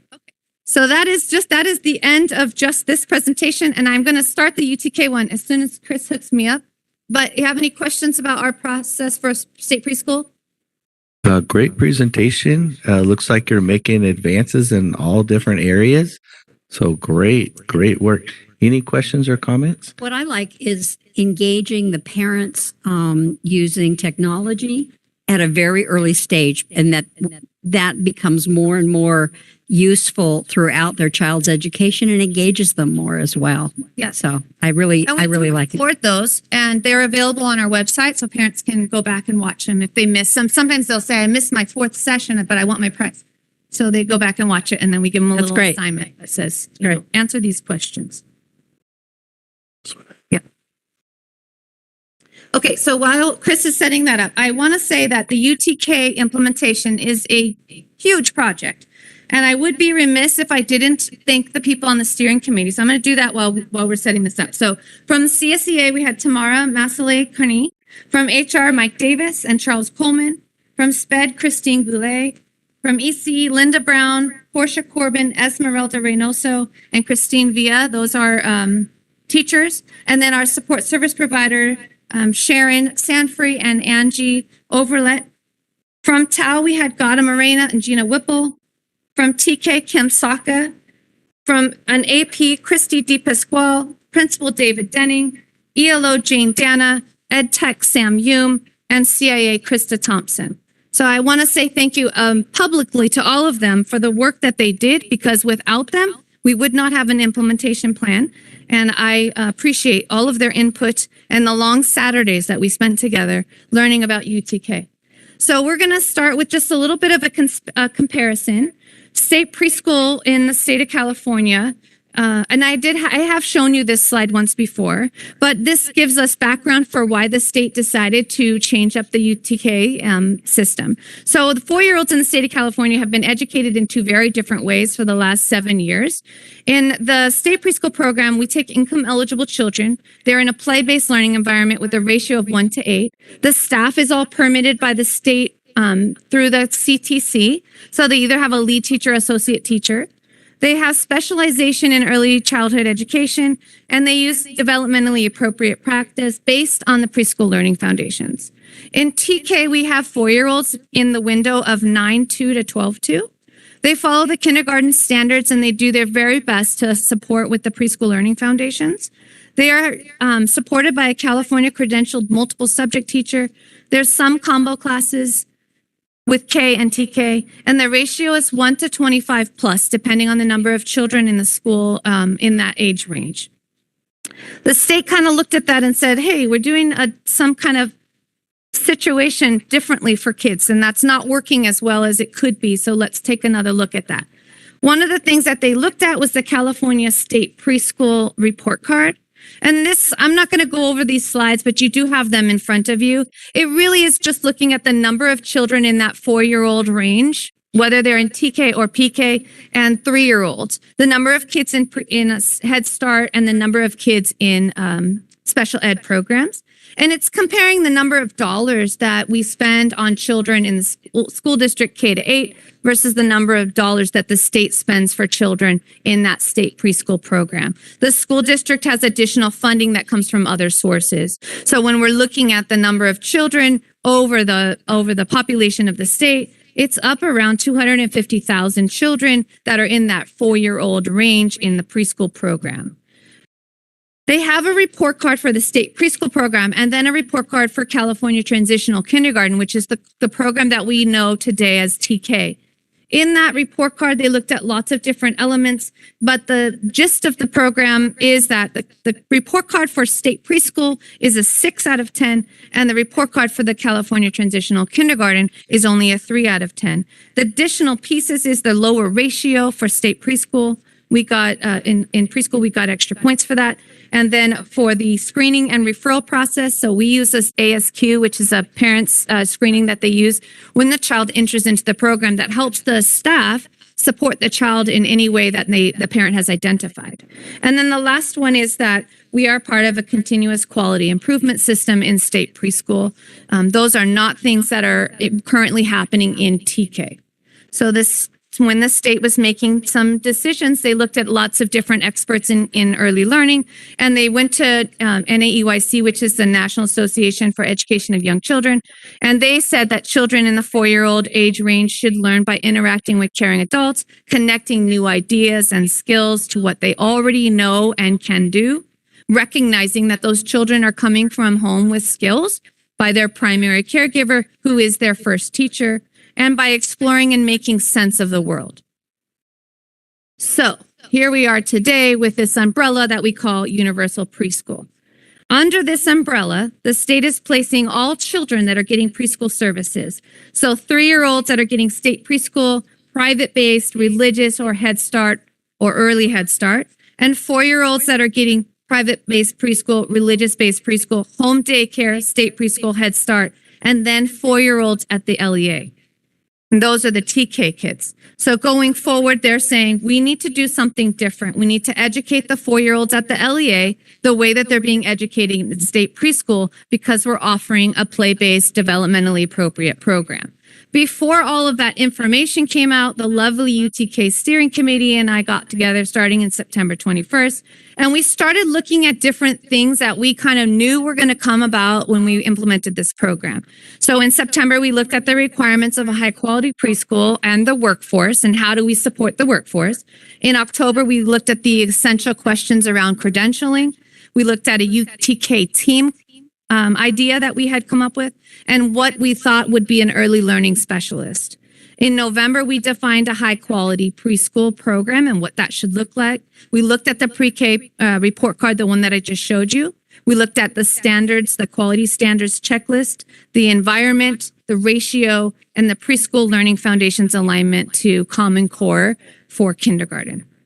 In January, the state came out with a template, but we went ahead until we got a hold of that template. So in January, we started looking at the focus areas that were on the template. We started looking at staffing. At that time, we learned about the 9-hour school day. So we started looking at what the role of state preschool was in the 9-hour school day and how that would affect TK children as well. And then in March, we got together one more time to look at the focus areas as defined and clarified by LACO. We looked at the third teacher, which is the environment, the schedule, we looked at the ECHRs, and we looked at the DRDP, which is the desired results developmental profile. And that's the assessment that we use to score our children on the developmental domains in state preschool. So when we got a hold of the template, we realized there were some important dates we needed to meet. The first date was to have presented this information to you all for consideration. The second date will come in July. And that's when the CDE will send out a survey that says, what is your plan? And then the last date, the last piece that's part of the important dates is making sure that the UTK plan is part of the LCAP. So Jordan is going to talk to you a little bit more about that tonight, but we created an entire goal 5, just for UTK. We also looked at the focus area planning, which were defined then by the template, which is the vision and coherence, community engagement and partnerships, workforce recruitment and learning, curriculum instruction and assessment, and the last one is the LEA facilities, service, and operations. So there's a lot of information on these slides, which you have. I'm not going to read it all to you, but in focus area A, that's where the committee really was instrumental in creating what we wanted as a vision for the UTK plan. Focus area B, we talked about how do we communicate and support our partners in the community.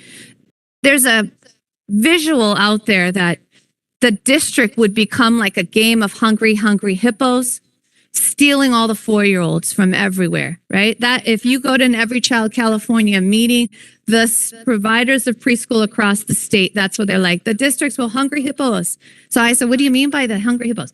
So the idea was never that the LEA would take all of the 4-year-olds, but that we would partner with community services that are providing 4-year-old care for children.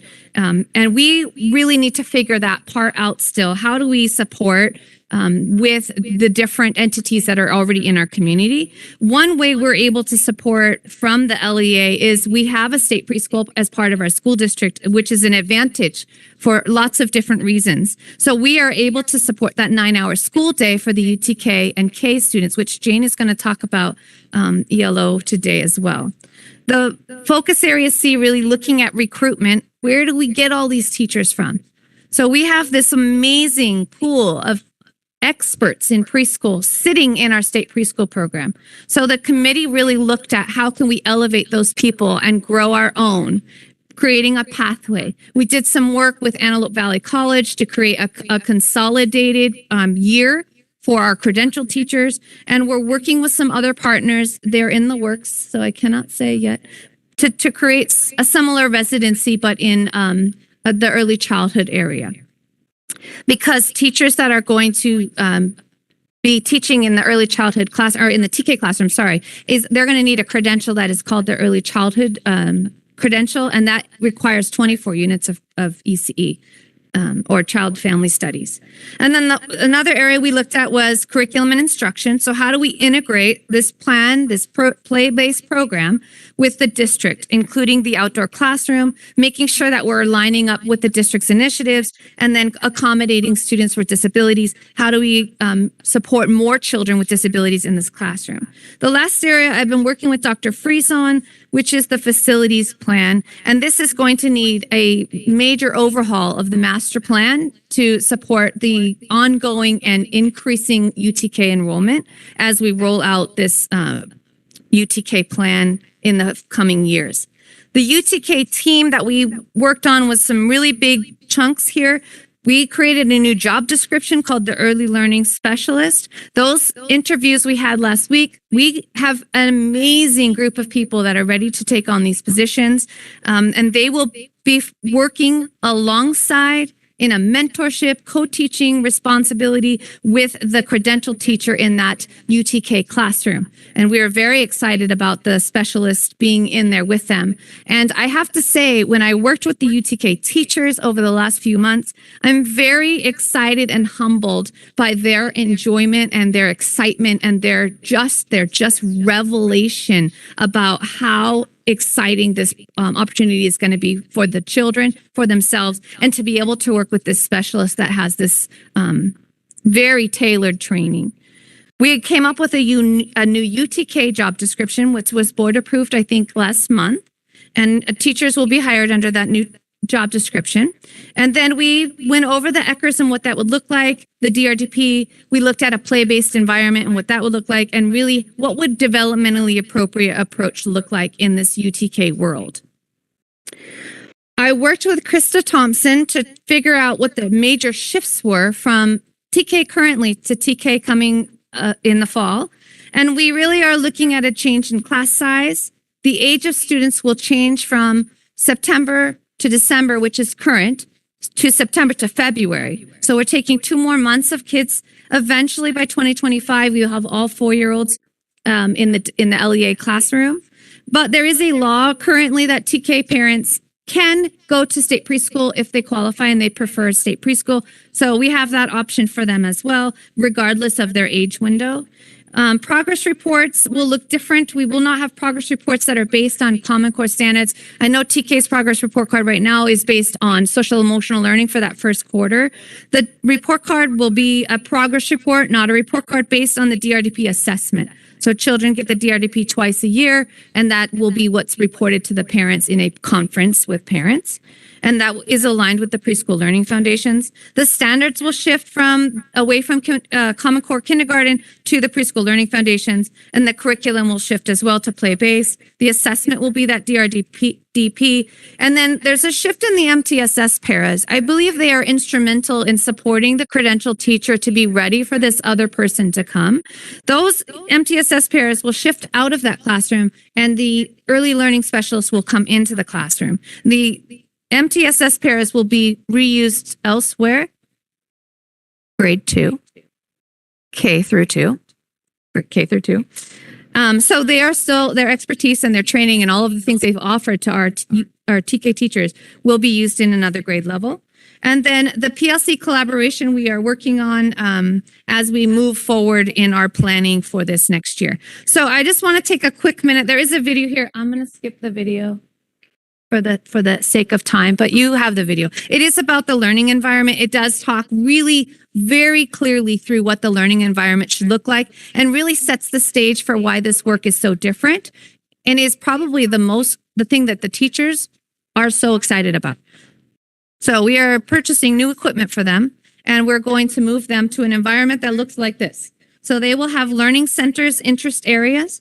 And these are the things that really the classroom should say to a child. It should say, this is a good place to be. It should say, this is a safe place to be, to explore and to try out your ideas. You belong here. You can do many things here on your own.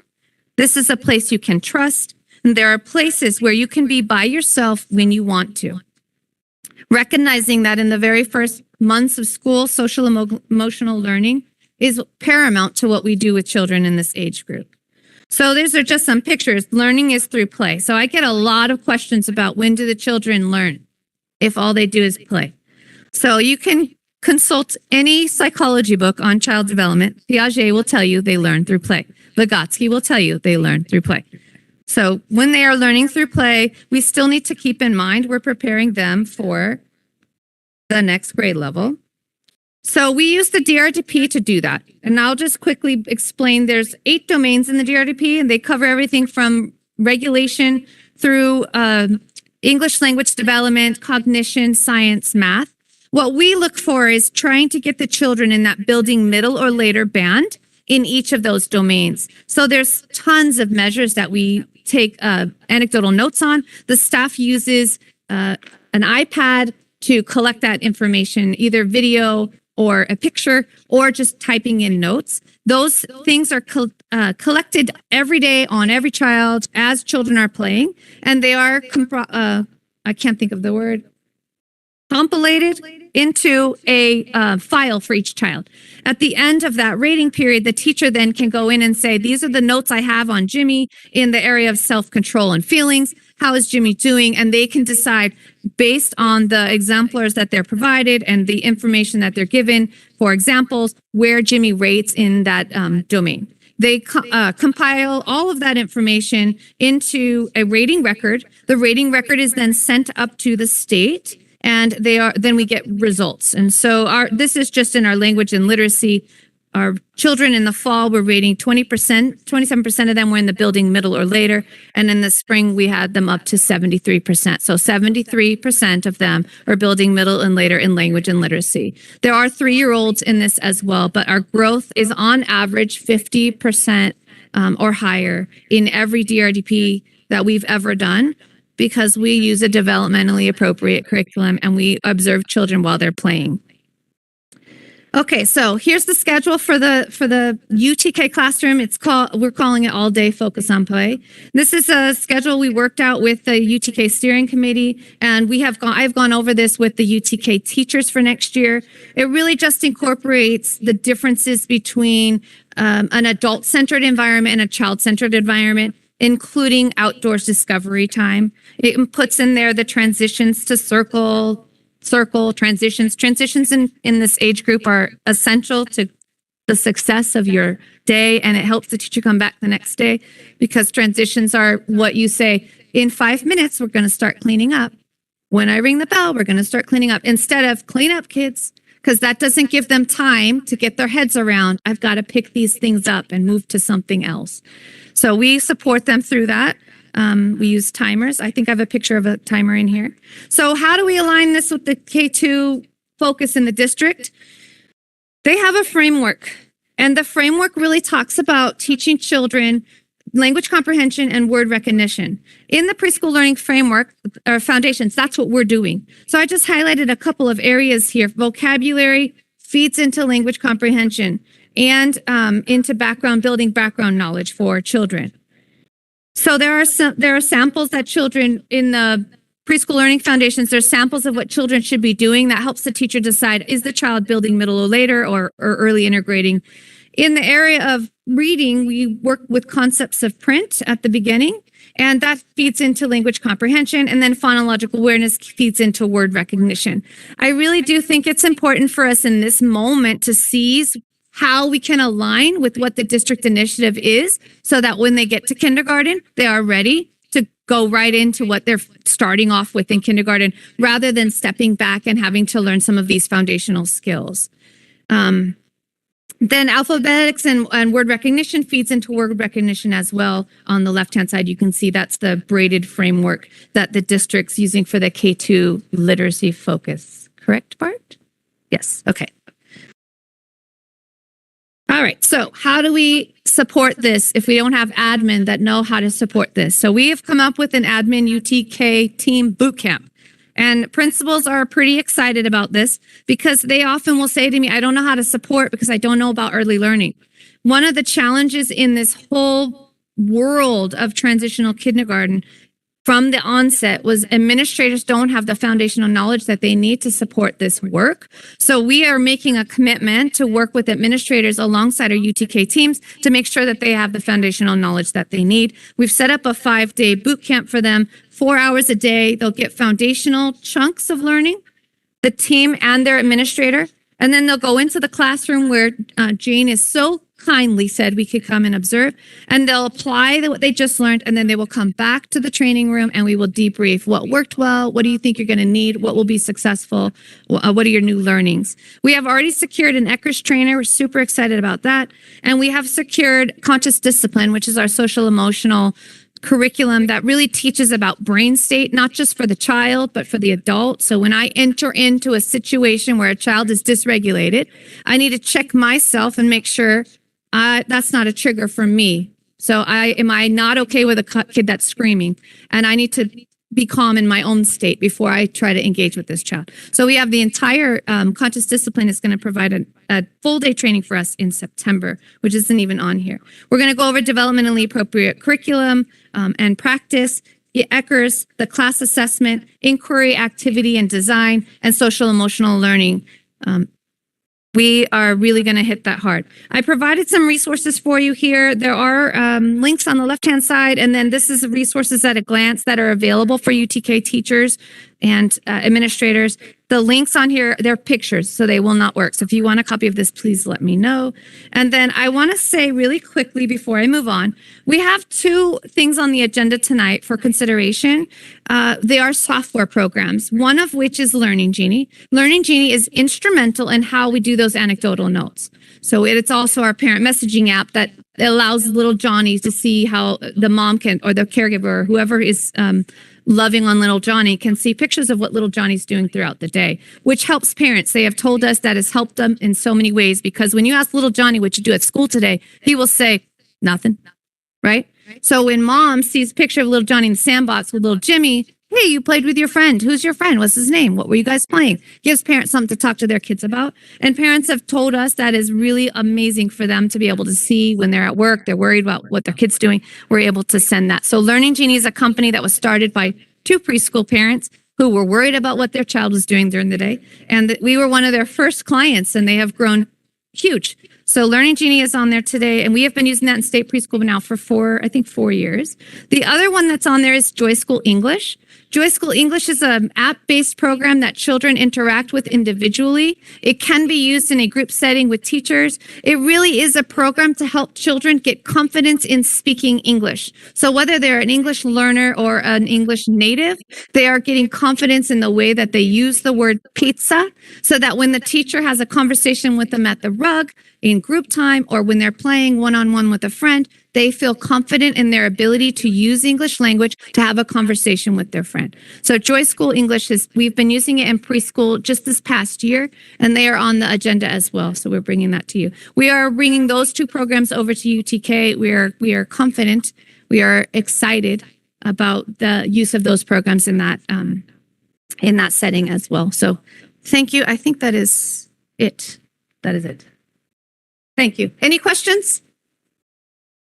So what about transporting kids to school? There is something in the trailer bill about transporting UTK children. I don't know where or how that's going to go, but UTK is not a mandatory grade level. So transporting them is something that may have been something, we need to consider what we're going to do about that. We are collecting numbers on our UTK enrollment at the moment, and we're monitoring where we're at with that. I think it's important to have the opportunity for all families, and we'll just have to kind of keep a close eye on it and see where we go from there. Keep me posted on that, because I'm on the school bus board. Okay. And that it's just, shattering everybody's nightmares right now. Right now, the program is being offered to children at every school site, so there shouldn't be a need to transport them because they're enrolling in their home school. I mean, that's the theory, right? And state preschool parents are willing to move their children around. So we don't require them to go to their home school. They can go wherever they want. So if daycare is closer to this school, they can enroll in that school too. Okay, keep me posted on that one. Okay, will do. Any other questions? So are you moving to having an early learning specialist partnered with a teacher in each classroom? Yes, we are very excited about that. And then are you moving to have a classroom at each school site? Yes, there is a dedicated TK classroom at every school site.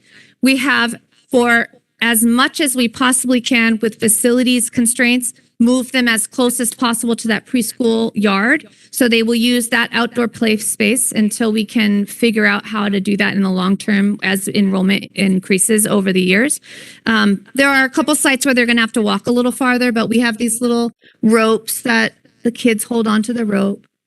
I assure the teachers it will be okay. I taught in the city of Boston, and we took those kids from the city, a tall building, to a park on a rope swing. So on a rope, not a swing, on a rope. So it can be done. And we do, every principal that has a long commute, we call that a long commute, knows that that's going to be a challenge in the beginning because the children need to learn the routine. But once they learn it, we're confident they'll be okay.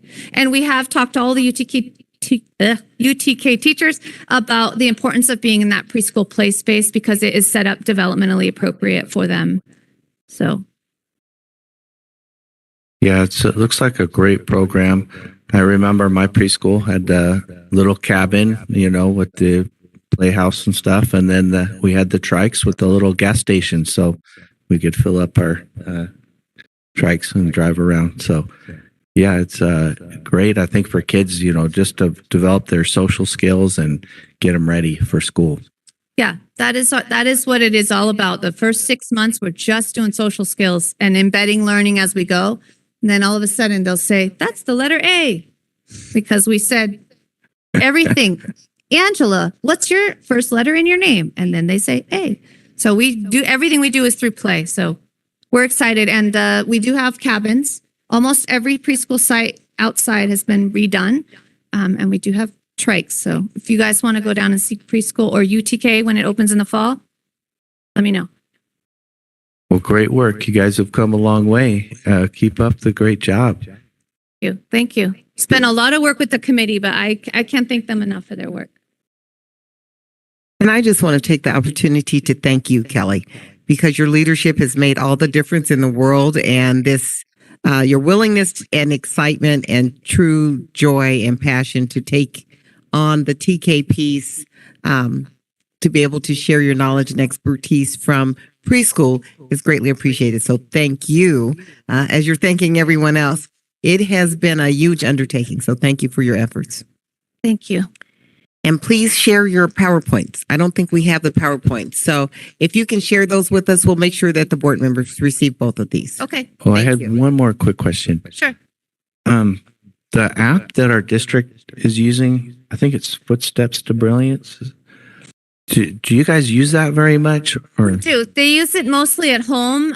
So what happens in preschool is we have iPads. So we tell the children at circle time, what's open today, if you want to play with Footstep to Brilliance, if you want to play with Joy School English, if you want to play with dramatic play, kids get to choose. So they independently access that. And there are kids that are using Footstep to Brilliance at home and using Joy School English at school. The teachers have access to both, so they're monitoring that as well. And then next year, we're going to do more training with them on those whole group pieces that they could pull in. There's some really nice social emotional learning inside of the Joy School English as well. So we're going to try to do a crosswalk with our conscious discipline, Joy School English, and our second step, because we use second step as well. Okay, great. Yeah, I'm glad you guys are using that app. That's fantastic. Yes. Cool. We give every parent a card as they enroll. So. All right. Well, have fun. Thank you. Yeah, thank you so much.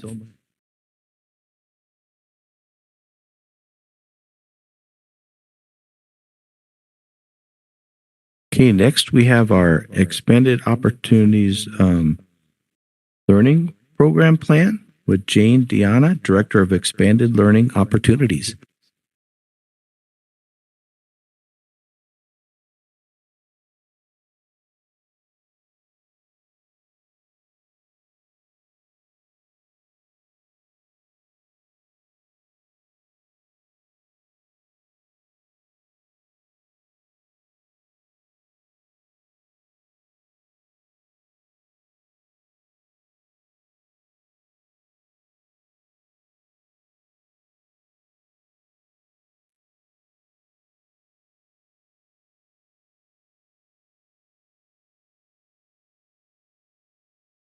So while Chris is getting this open, the state in their infinite wisdom decided that not only should we have a universal TK program next year, but we should also have an expanded learning opportunities for every child in TK through sixth grade. So two huge major programs coming down from the state at the same time. Lots and lots of planning. Kelly has worked very instrumentally with Jane Dana to get this plan going so that we meet the needs of TK kids and everybody else. But just a lot going on this year. So Jane, go ahead. Thank you.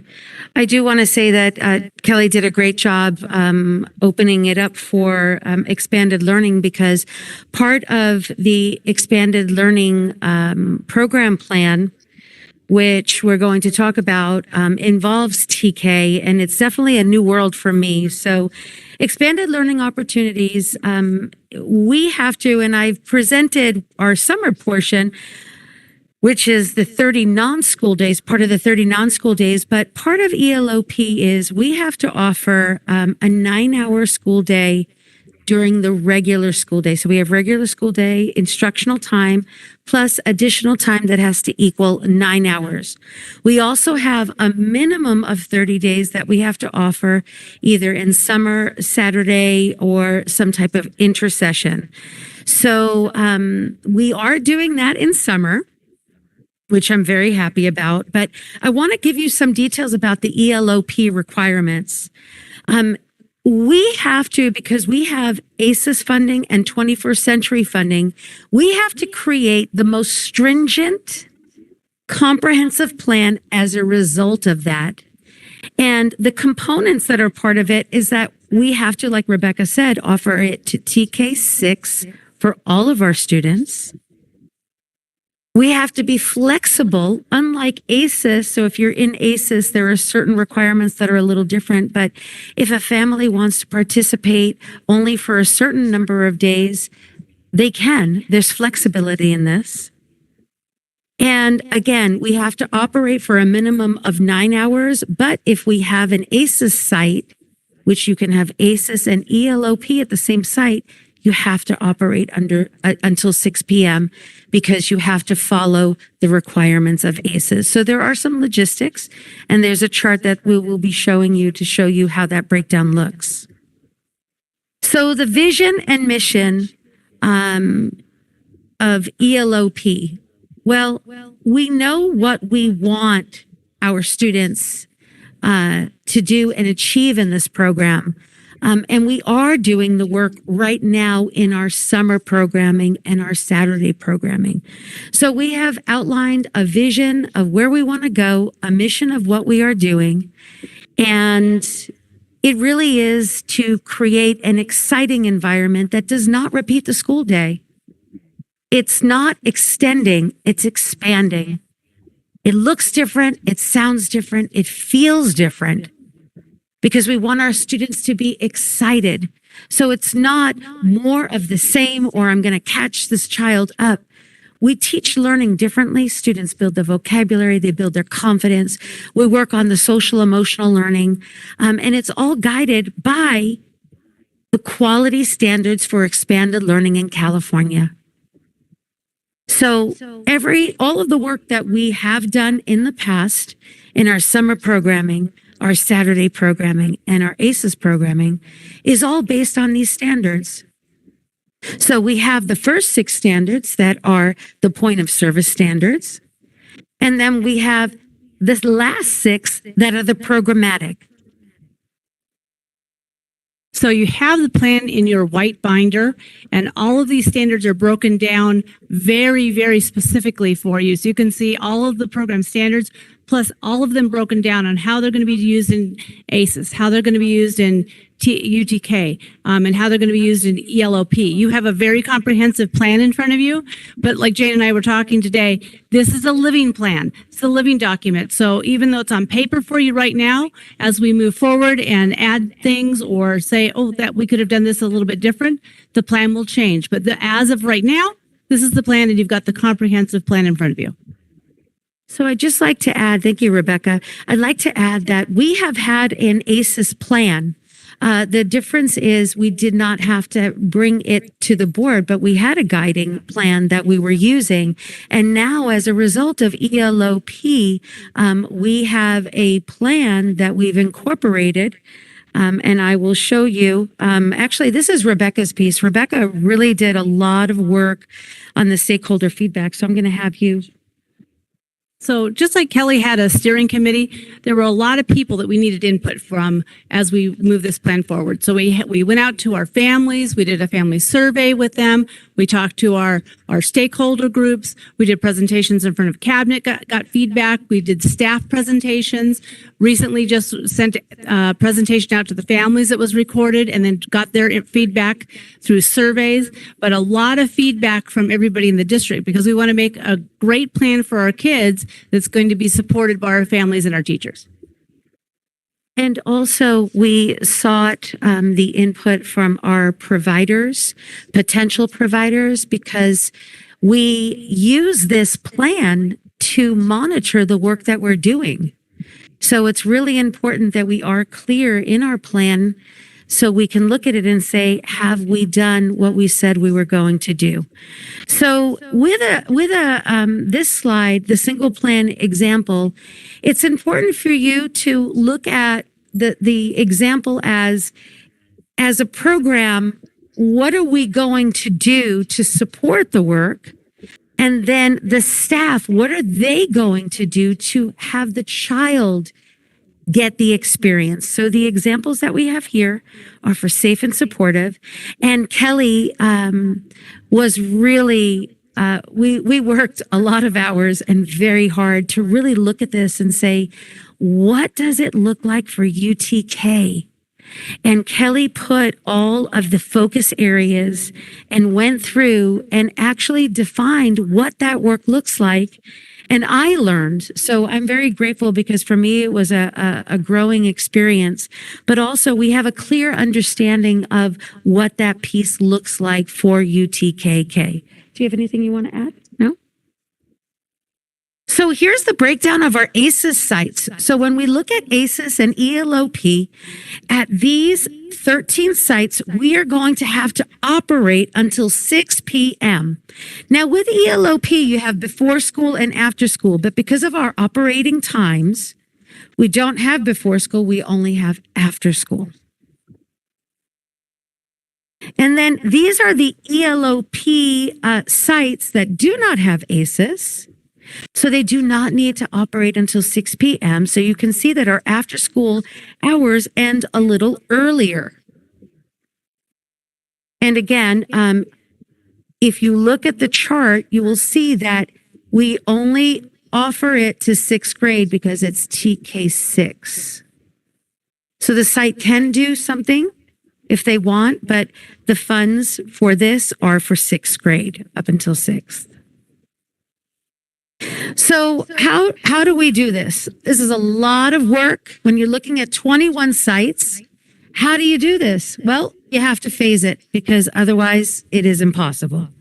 So there's phase one. There's phase one, which we have outlined and we said, okay, you know what? We're going to look at opening 5 sites and notice how some of them fall in between a month because we don't know. Staffing has been an issue this year. It has been very difficult to open and maintain classrooms in ACES. So we know that staffing, we know that COVID still is out there. So we have created this and it's flexible because if we need to push, we can push our timeline, but we need to open and we need to operate before the end of the year. So phase 2 is going to be the same thing. We're going to learn. We have to learn by doing and figure out what we were successful in, evaluate and plan, and then open up the next one and then figure it out. But we hope to have a solid foundation. By the time we hit January, we should be on the course to, we got this. So the ELO department is year-round programming. Everything that we do, we don't stop. We never stop. And in that, you're adding now the ELOP component to this work. So, and with this work, everything that you see, there is opening, there's closing, there's prep, there's reporting, fiscal reporting, attendance reporting. Today, Rebecca said, "Did you see the new report?" And I said, "What report?" And she added stress to my life. And so we went through the report and I was like, oh my gosh, not right now, but yes. But there's a lot of reporting, and some of the reporting is so detailed that they want for each child, they want to know, and it is such an extensive list and it takes a lot of time to prepare. So looking at this and saying, in order to do this work, we need additional staff and support. And in this, do you want to speak to this?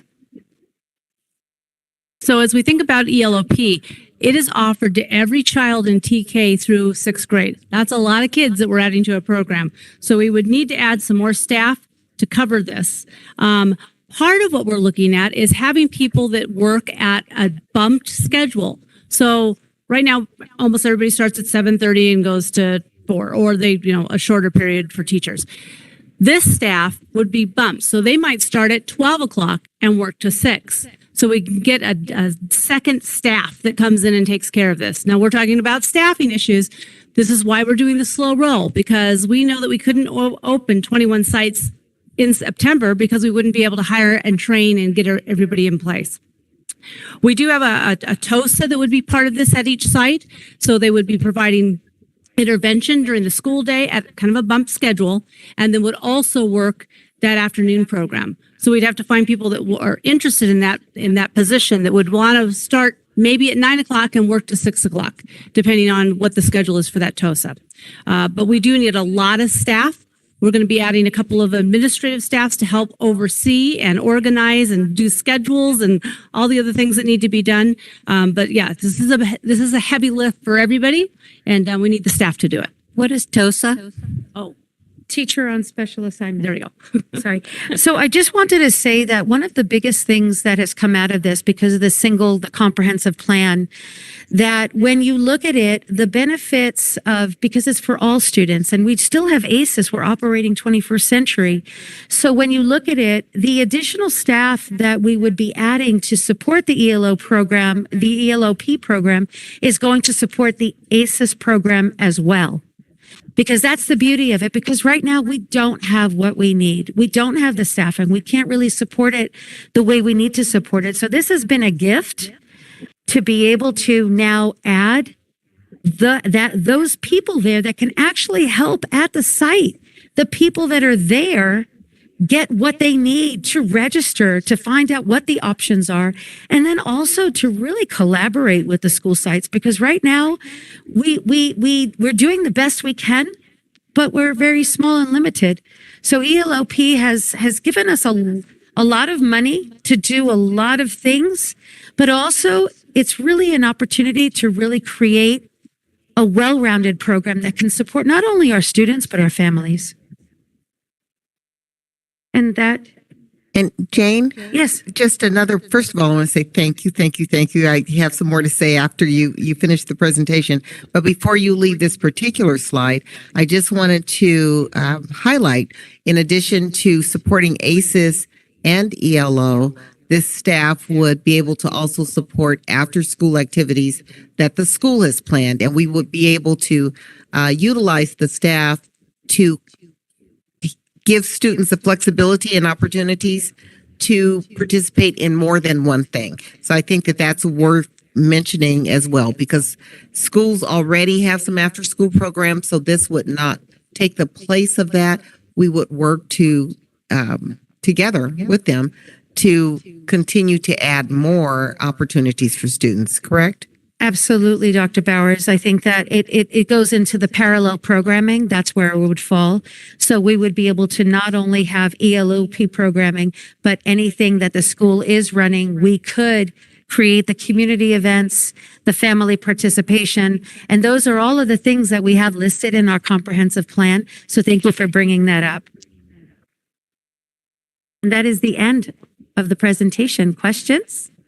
Yes, so would the ACES program just continue as it already is, and then the ELOP would become a part of that program? So ACES will continue as is, and ELOP is not part of that program. It's different programming. So when you look at ACES, ACES operates under its program plan. ELOP operates. Students in ACES can go into ELOP programming, but ELOP can't go into ACES. It's separate funding. So the opportunities that we're able to provide, there is more flexibility in the ELOP portion. So ACES operates, and now we expand. It's basically essentially expanding ACES, but not ACES. So you're able to provide programming for more students at the school. Would they be in separate classrooms, or could they still be in the same classroom? Because of our ratios that we have to maintain, they would be separated because, again, ELOP can't participate in ACES, but ACES can go to ELOP. So think of an ELOP cooking class, and ACES is here. ACES can go to the ELOP cooking class and visit it and be part of that programming. So it's separate, but it's happening at the same time, and there can be shared events, but it's initiated from ELOP. There are requirements that we have to follow. So they can overlap, but it would be additional staff. Is that? Yes, you can't. The ACES is run by the provider, and the provider has the requirements that they have to adhere to, and that includes the attendance portion of making sure we maintain our funding at least having 85% of our attendance targets. Otherwise, we get reduced. With ELOP, we have to offer, and enrollment is how we monitor, but they have not indicated any penalties related to attendance. So again, two different programs operating under one umbrella. It's like sharing a kitchen. Oh, okay. But just different funding sources. Different funding, different requirements, different accountability, different reporting. Okay.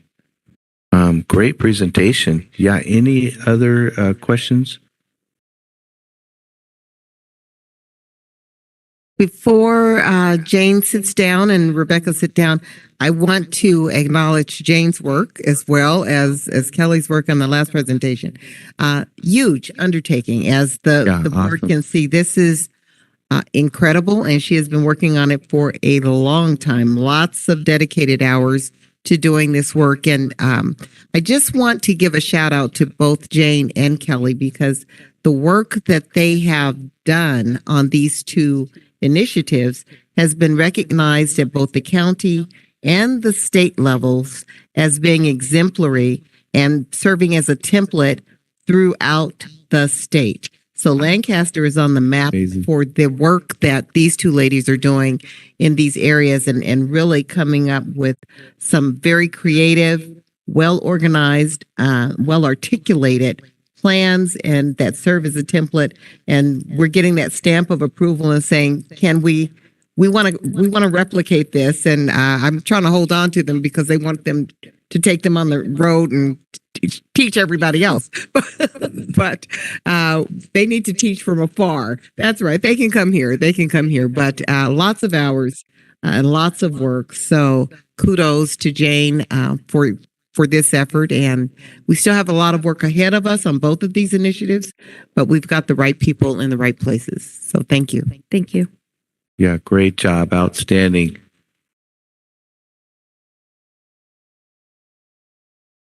And also, isn't Krista Thompson part of that whole group that assists them too, right?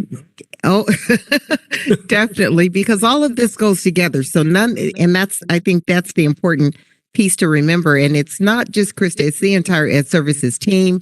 It's the entire ITS team. So when we have our cabinet meetings, we are all talking about how this works together. So yes, Krista's department has had an integral role in this work. as have a lot of other places. So Alicia, I know, has given a lot of input to address the equity lens, and Julie on the SEL component. And we know Rosemary is always there to ask those special ed questions. So kudos to the entire team, not just Ed Services, but they have taken on a lion's share of this work, but the entire cabinet team. So I'm very proud of them. Giving staffing issues, are we going to have flexibility from the state? Because it's got to be statewide that these staffing issues are taking place. These are two major programs and major funding programs. Are we being fully funded for both of these programs? I would say we have received a sizable allocation for the ELOP program. And that's the only reason that we have been able to put together such a comprehensive plan for that. Not so much the story with UTK, at least at this point. So it's been a much smaller, significantly smaller allocation to go towards some of the facility improvements, but not necessarily all of the additional staffing that is going to be required as a result of this. So this is kind of something that the districts, the LEAs, are going to have to take on the lion's share of that financial burden, because it's easy to say you must have these ratios and you must, well, we can only have the ratio if we hire extra people. We can only maintain the cap of 24 if we hire extra people. So these are things that we have to plan for and adhere to in our planning as we do our staffing projections next year. But there's no extra dollars that come with it other than if we increase our enrollment. But again, you know, and you'll be hearing some more with the budget, it's not the enrollment, it's the ADA that is going to make a difference. So while yes, we may be getting more students because we're getting more 4-year-olds, it's not going to equate to new dollars that's going to offset all of the new expenses, because the equipment, the play-based equipment, the supplies and materials, in some instances, additional facility space or improvements, but definitely additional personnel to support this and all of the training that goes along with it. So, how about the requirements for enrollment? Is this open to more families?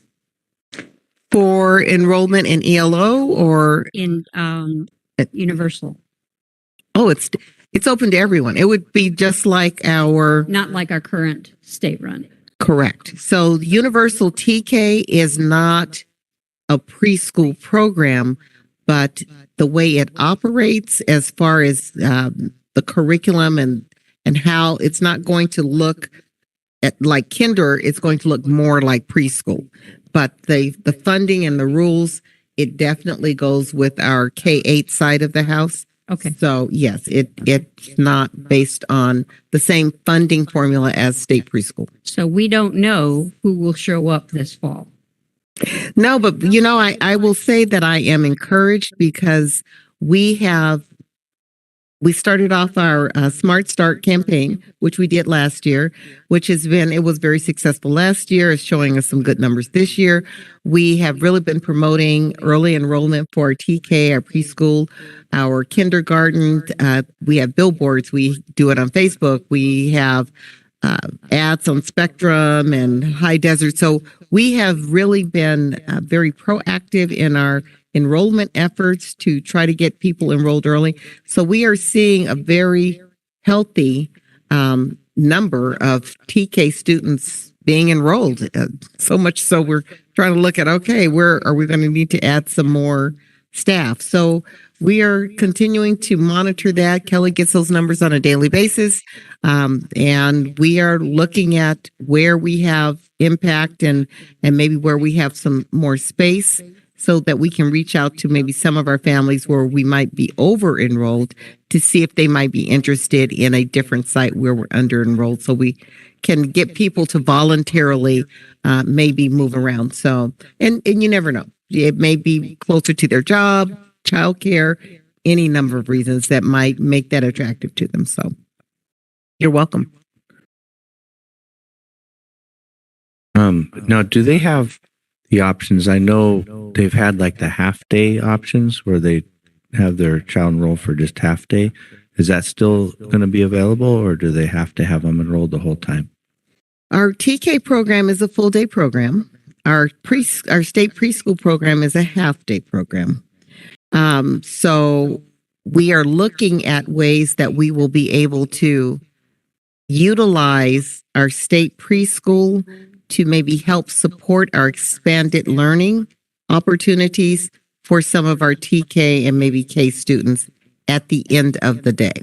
So they may be able to go into and work with some of the preschool trained folks and in those classes. So the TK class is a full day program. It's not a half day program. Okay. Great presentation. And next we have our public hearing for local control and accountability plan led by Dr. Goins. And we need a time to open the hearing. And we will open this hearing at 8:44. Thank you. Go ahead. All right. Well, thank you very much for getting the opportunity to be able to give this plan to you. This is looking like this is where we're going to be sitting moving forward into the 2022-23 school year. An amazing time that's going to be able to benefit Lancaster School District, like you've already seen, coming from the two wonderful young women. I said young women who have provided for such awesome and just beautiful understandings of new programs that the Lancaster School District is getting ready to implement and do some great things with. So tonight, what I have the opportunity to do is to be able to provide you with an overview of a couple of different things. So first of all, I'm going to be sharing the local indicators that allow the district to move forward. These are going to be the items that are, it's almost like the last pieces of our small needs assessment that we've done for the district this year. And the last piece that you're going to see tonight is going to be that sharing of the vision for the local control and accountability plan as we move forward into the 22-23 school year. Extremely excited for this upcoming school year because we finished the school year well.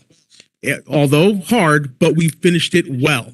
We finished that race, and I think we did a wonderful job getting those last pieces to happen.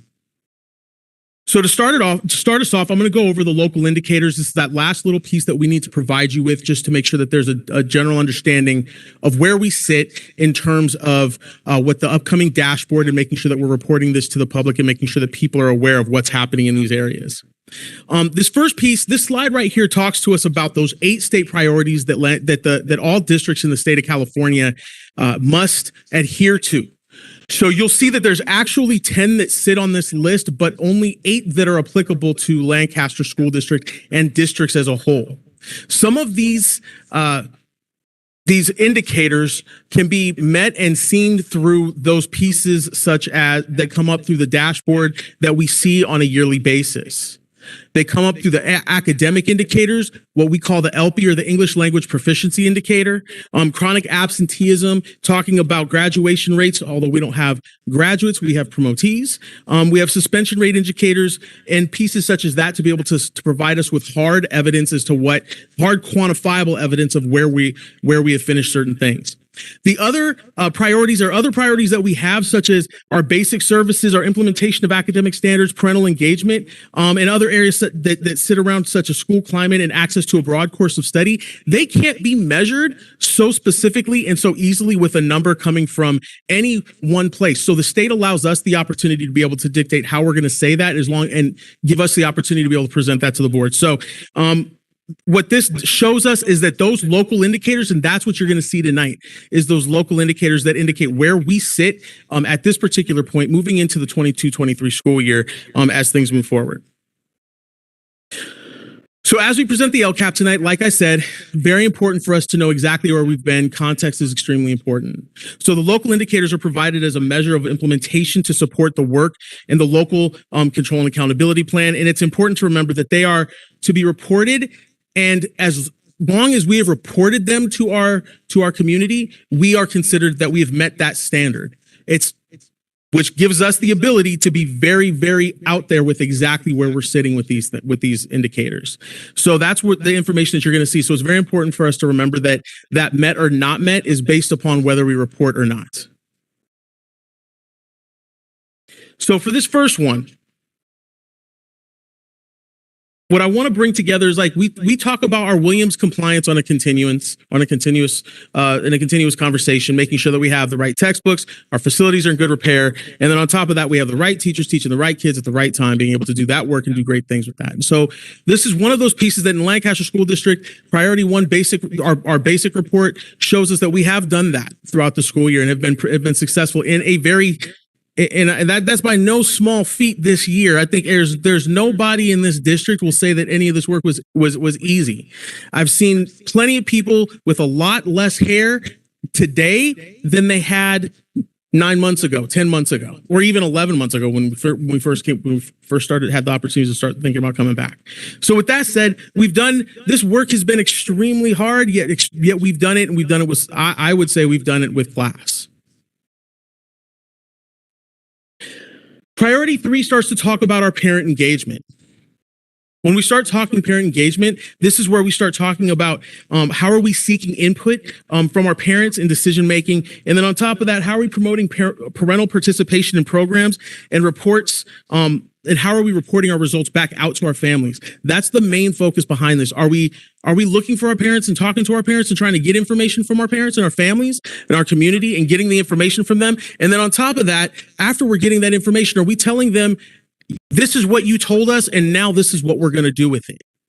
Because at the end of it, that's the heart of communication. That's the heart of trust in this situation. So I'm happy to report here that surveys were administered throughout the year in 21-22, throughout the school year. Specific to parent engagement in 21-22, we actually were able to, and again, we're blessed to be in a position where we were able to provide the Youth Truth Survey, an item that's become a cornerstone of our LCAP and being able to move us forward. When we were able to do that, we were able to report those out in parent meetings, obviously, but even more importantly, over to the board, we were able to present items to you from that particular survey through the months of, I believe, some of April and definitely into May over the last couple of months.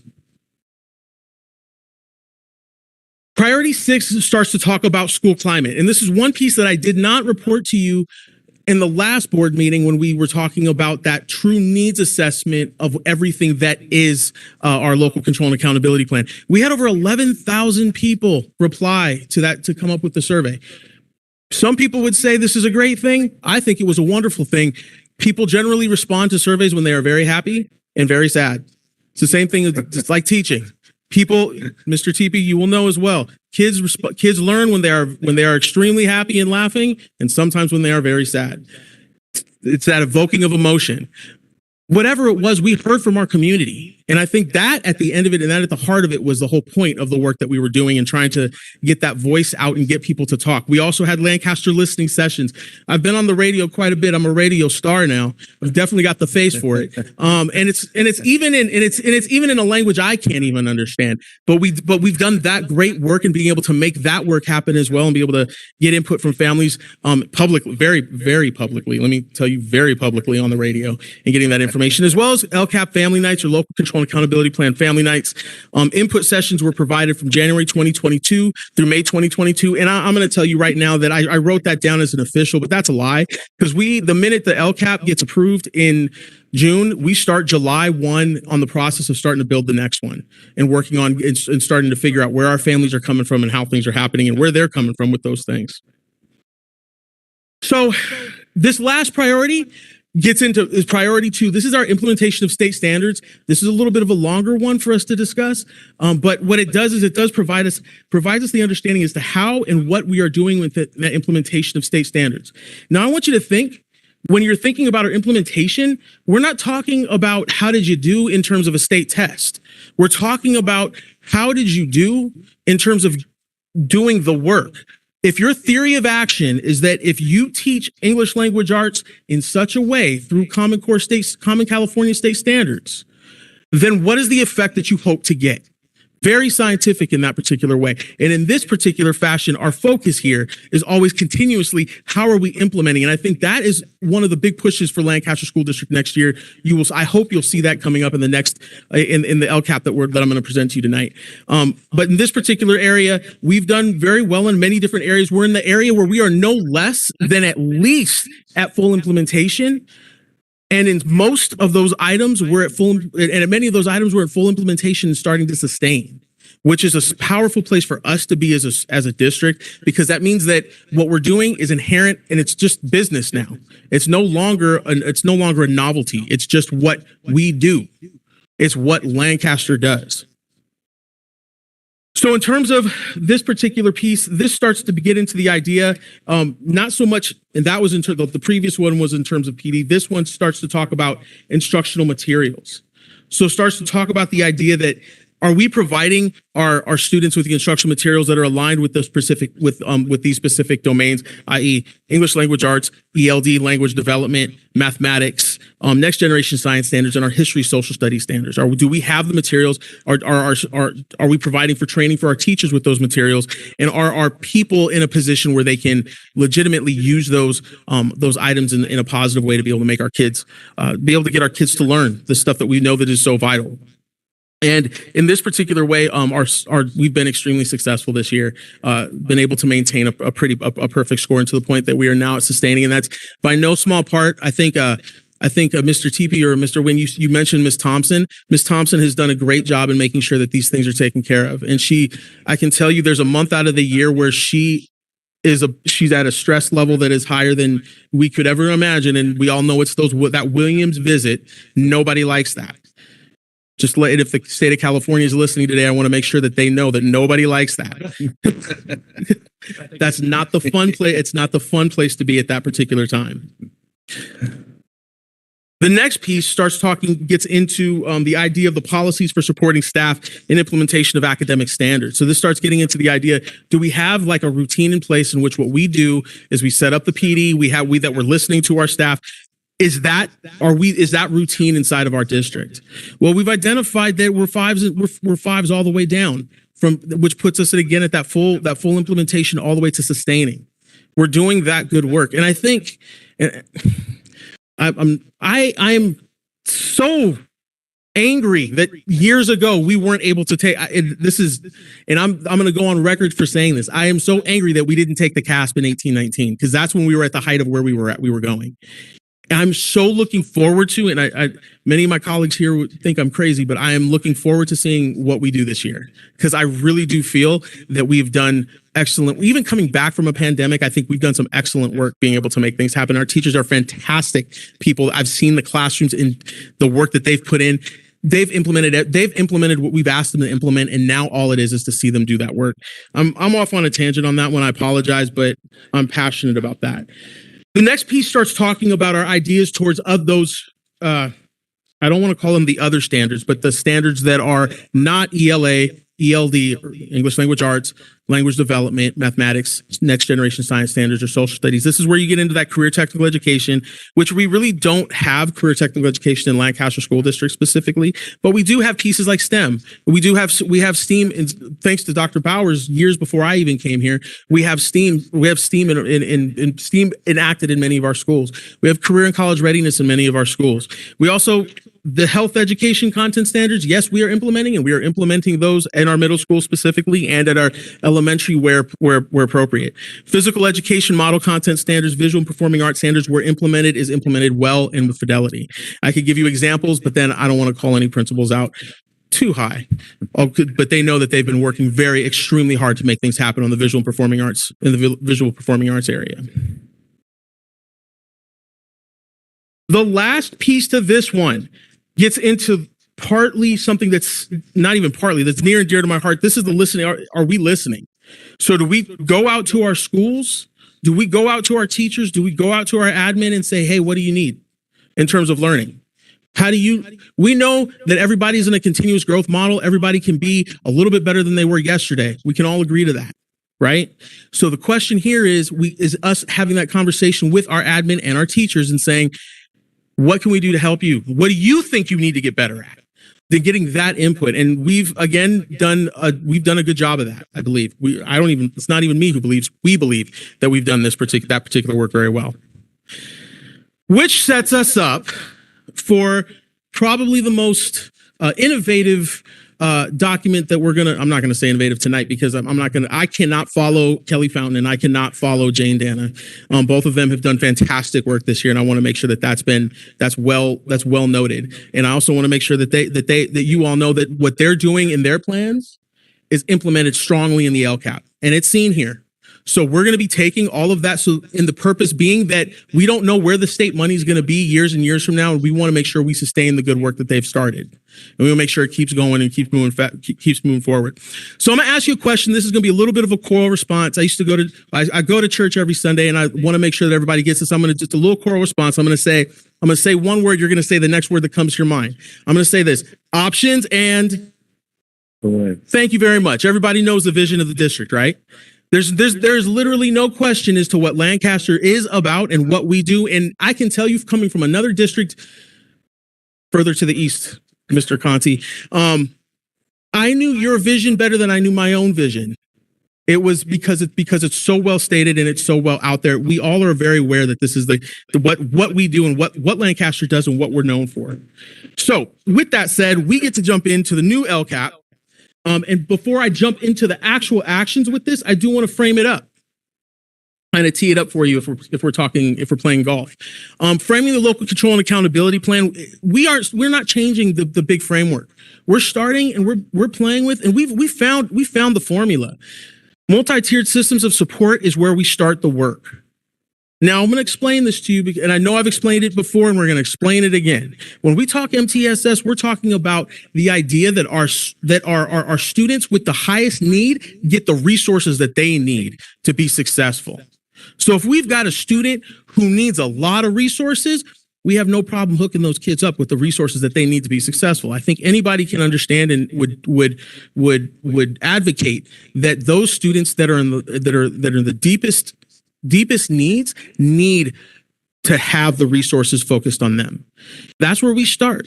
So you look at this, it says few students and the individualized support. So we're focusing on those students specifically. That's a lot of resources on the Lancaster School District side, because we have we have some high needs in our district.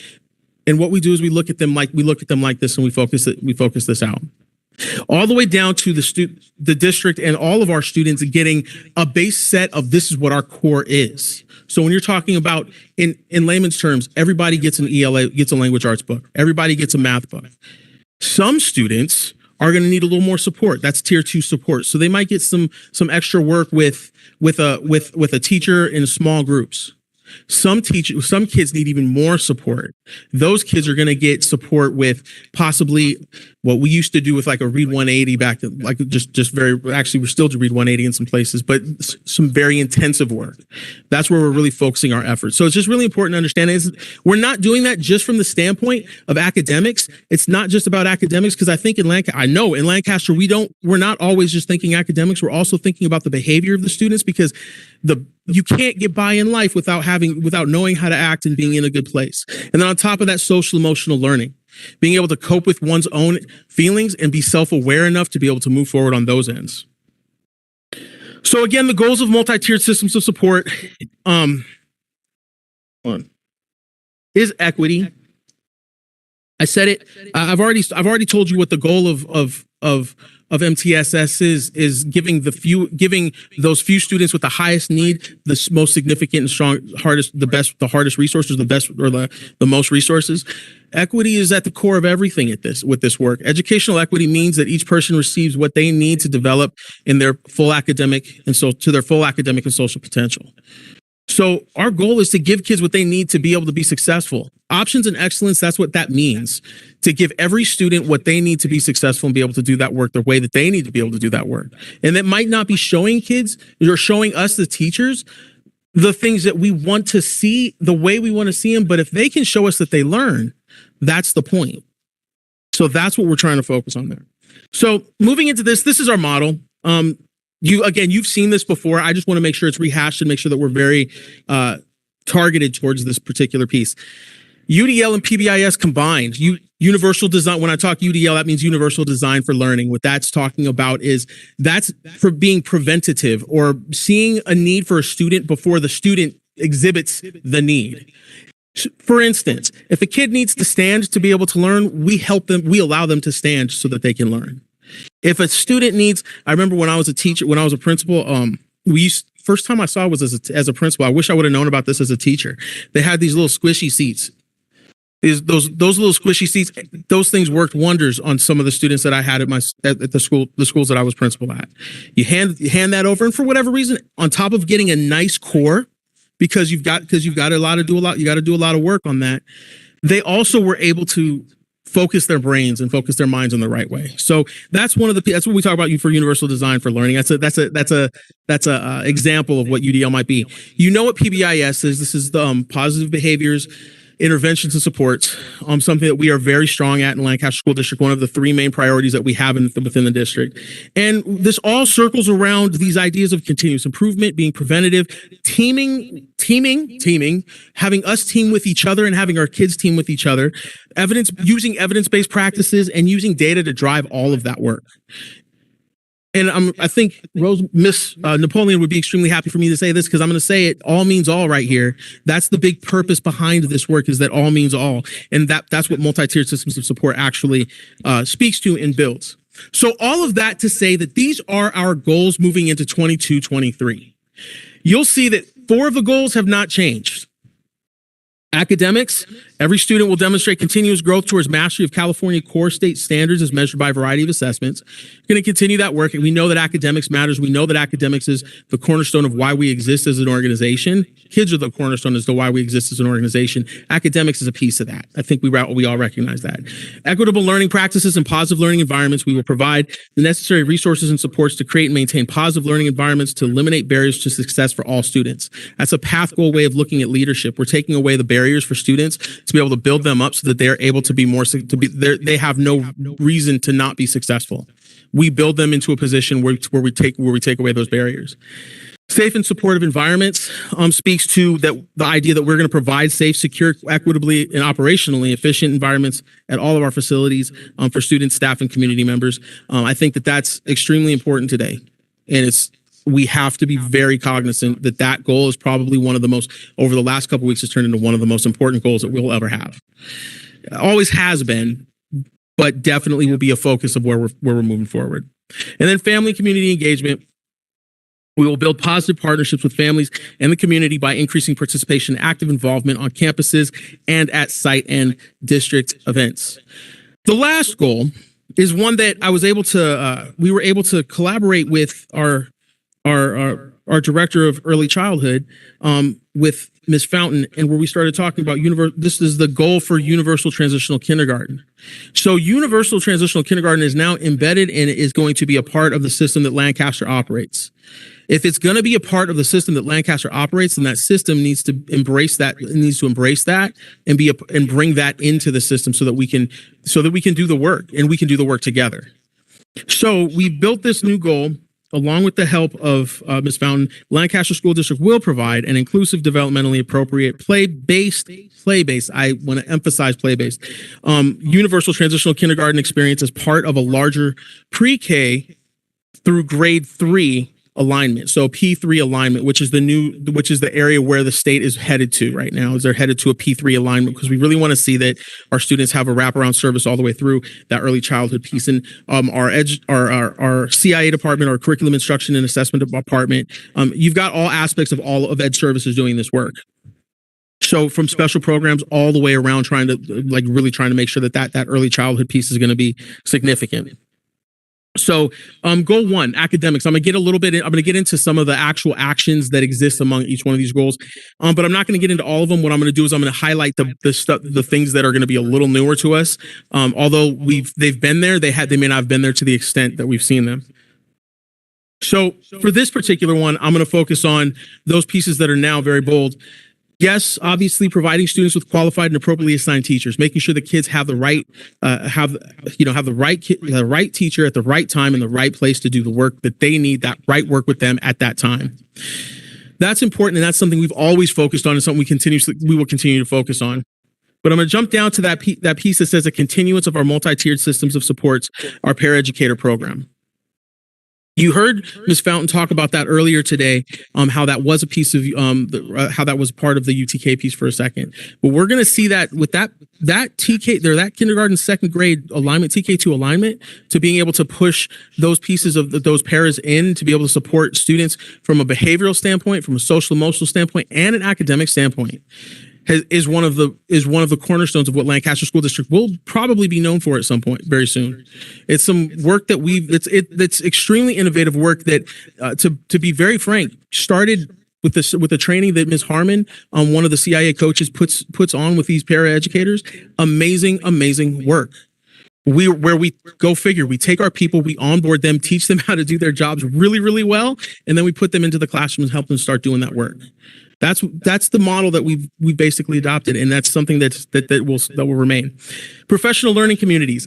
So next year there's going to be a huge focus with our PLCs, specifically with our admin, to really train them up and make sure that they're strong in their PLC and their ability to be able to not just be a part of a PLC, but to be a leader in that PLC environment. So that's going to be a piece that we're going to be focusing on very hard very significantly next year. An enhanced focus on early literacy. One thing that Lancaster realized, and you heard me say this last week, was that we got to have our kids reading by third grade. They got to walk out of third grade able to read so that they can be successful in fourth grade and above. Because if a kid, that's where you know how much intervention you really are going to need. You want to have that child reading by third grade. So our focus is going to be, we're going to put a lot of efforts, just like we do that all some few. We're going to be putting a lot of effort, a lot of resources right towards that reading, because we know we're not there yet, but Lancaster will be there.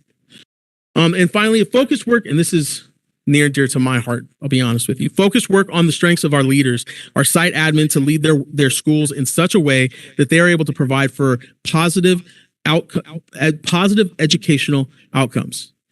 We know that our teachers are the first people on that front line with our students in the classroom. And we also know in evidence, research, everything that all the great researchers will tell you that teachers are the person most responsible, most likely for students that dictate student success. The person who is number 2 in that line is our site leaders. The reason they are number 2 is only because they are not in front of students they're not in front of the same students every single day. But what they do have the control over, a significant amount of control over, is building a solid culture and a solid environment so teachers can be successful. So that's what the research says about our leaders, so that if we put the time, the effort, and that work into them, then we will reap the rewards that our teachers are actually starting to realize. So goal 2, I'm not going to jump into reading the goal. You've already seen that part of it. But we know that goal 2 is going to be, I am going to say this, is the equitable learning practices and positive learning environments, making sure that we all realize that the idea behind this goal is really to be able to provide for equitable practices. Equity is at the heart of this particular goal. So the pieces that I want to point out here are the development of a culturally responsive, positive behaviors, interventions, and supports program at all sites appropriately supported by district personnel. We've learned something in Lancaster over the years. If you resource something very well, then that thing that you're doing, that you want to do really well, will get done very, very well. So putting the right resources behind those. So we're doing that with our PBIS program to make sure that program is going to be solid and working strongly with district personnel supporting in a solid way. Culturally responsive training, professional development, and coaching in both academics and social emotional learning that will allow for us to meet the needs of all the students in Lancaster. So again, us coming back to understanding who our students are, working with the students that we have, and taking them to the next step to make them the best them that they can be, which I think that's at the core of the vision of the district. And this one, we did bring in, we explicitly went to Ms. Dana, and we brought in the expanded learning opportunities program to make sure that that's going to be something that we sustain past just anything that California may or may not leave years from now, because we know that the more time that we have with our students, the better off they're going to be. And I like the way that this was said here: expanded learning opportunities that exist outside of the school day that expand on student learning during the regular day. But check out how I did this, but not in the regular way. That's good, right? So the point of that is that we know that our expanded learning opportunities our regular day, our expanded day cannot look like our regular school day. It's got to be different because kids learn when they have multiple different exposures in multiple different ways, multiples of ways. So we want our kids to be able to experience things in a million different ways so that they can really have a grasp and understanding of what they're working on and how they really know a concept. Goal 3 starts talking about those safe and supportive environments. The two main pieces I want to point out here: continuous training of safety staff to ensure that students remain safe, not just on the playground, but also in the classroom, ensuring that safety of all students. And this is an area where we have actually one of the hardcore examples that we have of this comes from one of the beginning of one of our elementary schools at Sierra Elementary School, where they did implement a program called Playworks.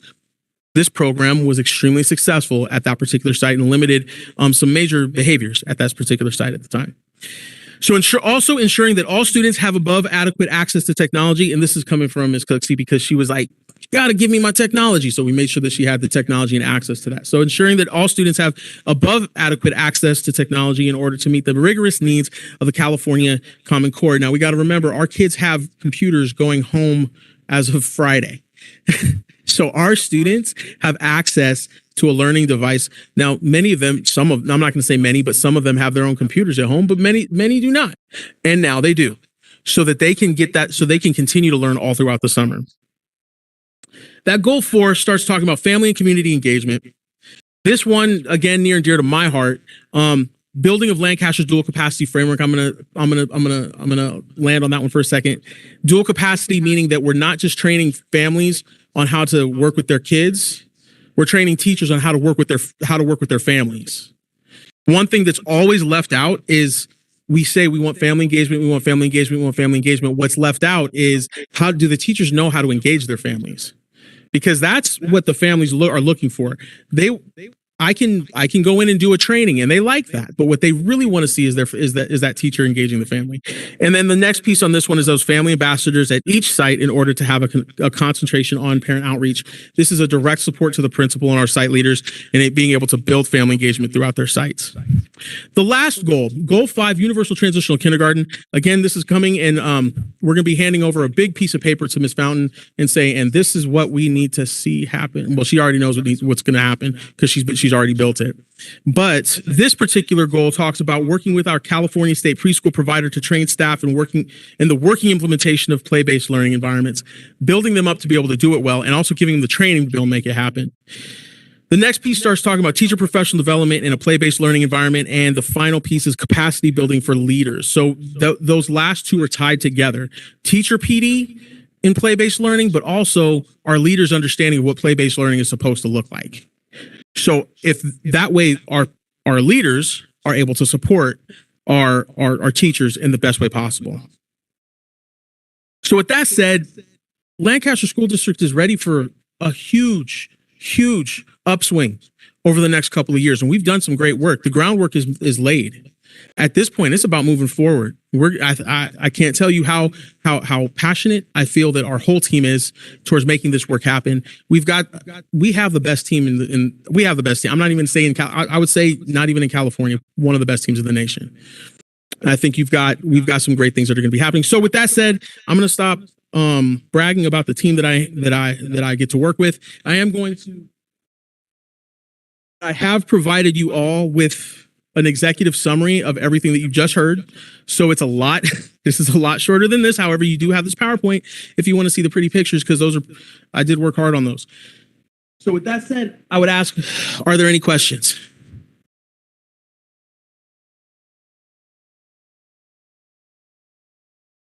So Jordan, we do need the PowerPoint sent. Okay, shared. I've already sent it to Ms. Money. So we'll make sure that it gets shared with the board members. Thank you. I'd just like to say I'd like to give a huge round of applause to Dr. Goins and Miss Michelle, Dr. Bowers. I mean, Dr. That would be me. Yes. Dr. Bowers, for all the work that you've done to bring us to this point, because you've provided amazing leadership, and it's amazing how far we've come just looking at the results and the programs. So a huge round of applause. Thank you. Thank you so much. have structure to our goals. Absolutely. I want to commend Dr. Goins on his presentation and just say that you're the one person that gets the most excited about LCAP in the entire world. I'm just going to say that. He might be. He might be. I like that. How do you not love this stuff, man? Right guy at the right place.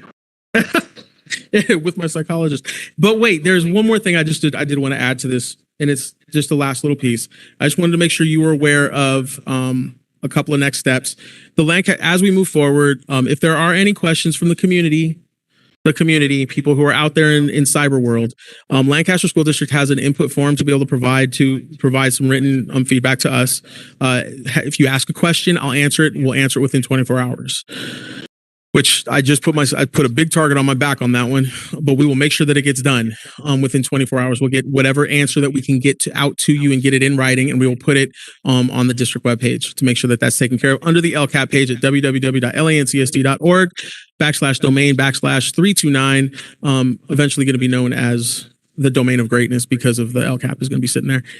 And the last piece I wanted to make sure everybody was aware of was that the next steps is for the LCAP will be that this document, the document that you have attached to your board, to the board agenda, comes up in the current form for approval on June 21st, 2022, and this is gonna be the document that's gonna take us into the 2022-23 school year.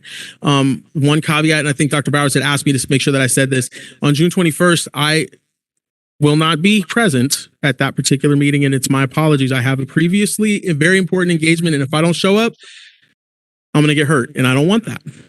So I wanted to make sure that I will not be there. I will not be there. So I will, should the board have any questions, clarifying questions, anything that they would like to discuss through this document, I humbly ask that any clarifying questions get to me before about the 16th so that I can hand over any real information that you need to be able to make a final decision on June 21st. I will have a proxy on another wonderful young woman who is going to be helping in supporting that final approval of the local control and accountability plan for 22-23.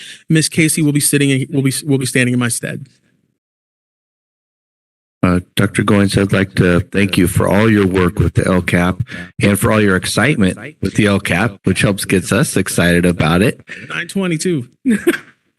And also that you kind of helped us learn that I think before when we did these kind of things, it was we would do it and then put it on a shelf. And then a year later, we kind of dust it off and see how we've done it. And I think you've really helped change our mindset and realize it's a living, breathing document, and we continue working on it throughout the school year. And you've really helped change the mindset for our district. And I think that's really helped us be able to make such good progress on the LCAP. So thank you for that. I really appreciate you saying that. Yeah, it's my heart in a weird way, but did an awesome job. Thank you. All right. Thank you. And if you'll take the PowerPoint off, there we go. Okay, thanks so much, Dr. Goins. And with that, our hearing closes at 9:21.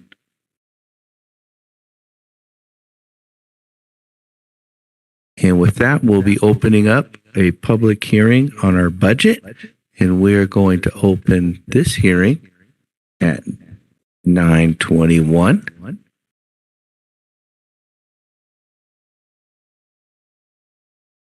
Well, we have another excited person about the work that they do, and that's our very own newly appointed Isabel Alatorre. So she's going to be doing her, pardon me? Oh. Isabel, do we have a hard copy? Do we have extra hard copies of the presentation? Okay, I know I have one. We can get you a copy of that and an electronic copy as well. Thank you. Okay, electronic's fine. Thank you. And whenever you're ready, welcome.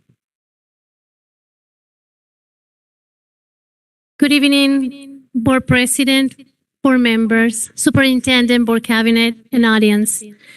I'm here to present the Lancaster School District 22-23 budget hearing. To learn how to do this. There you go. Thank you. This is our agenda. We will cover from the board priorities. Isabel, we need you to put it into presentation mode, please. Okay. Thank you.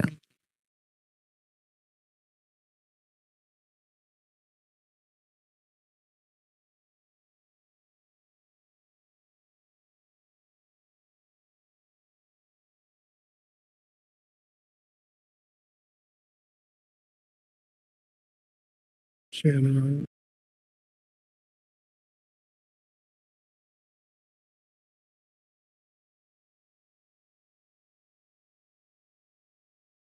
This is the last one.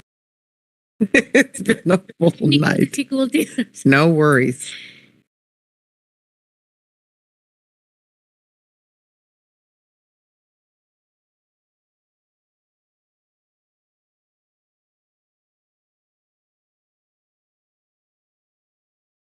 Right. Okay. Slideshow. Is there? No, hold on. Let me do it. It's right there. And then go here.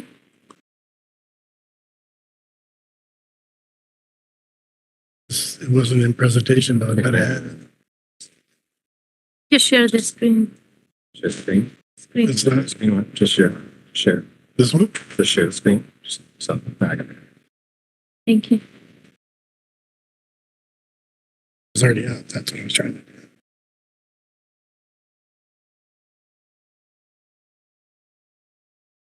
Yay! Thank you, Brandon. We'll wait a minute for Dr. Bowers if you guys want me to. Standing up a little bit, I know.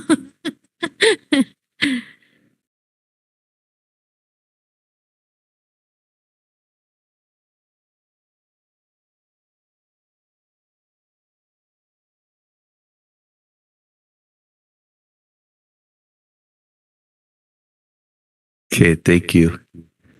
Okay, can I continue? Yes, please. Thank you. Well, our agenda for today covers from the board priorities to the 22-23 tentative LCAP budget by goal.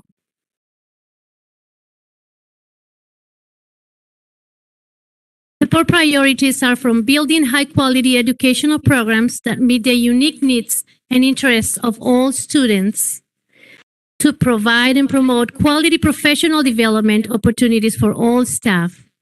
All these while maintaining a positive certification and a fiscal solvency.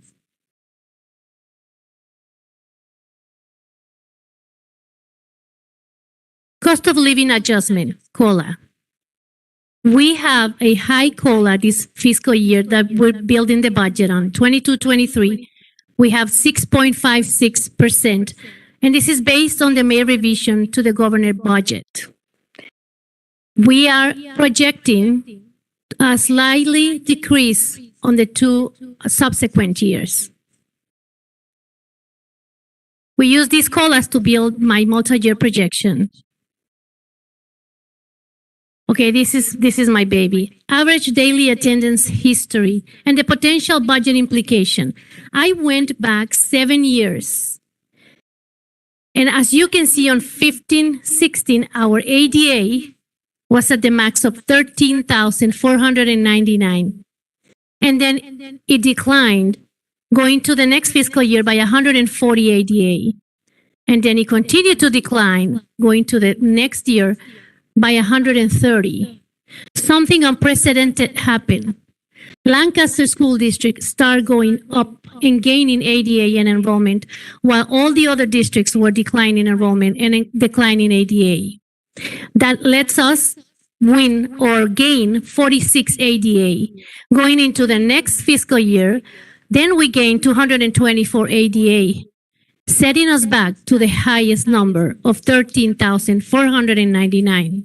This is why I went back 7 years, so I can show you. Now, on 1920, we have our P2, which is our actuals ADA of 13,499. We were funded at that rate with that ADA. And then, thank you. And then we have a declining, but that was in actuals. We declined and lost 529 in ADA going to 2021. But then the governor came with a hold harmless, and we were funded at the same high ADA of 13,499. We all know that. Now, for the next year, our P2 is declining again, but now is declining 750 ADA from 2021 to 21-22. From the pandemic, we have lost 1,279 ADA total.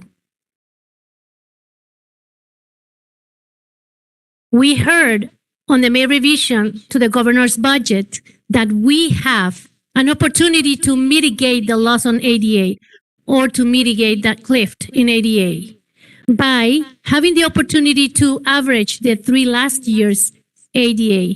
Now, we have to take into account that our ADA in 1920, our P2, was an actual P2 of 13,499.55.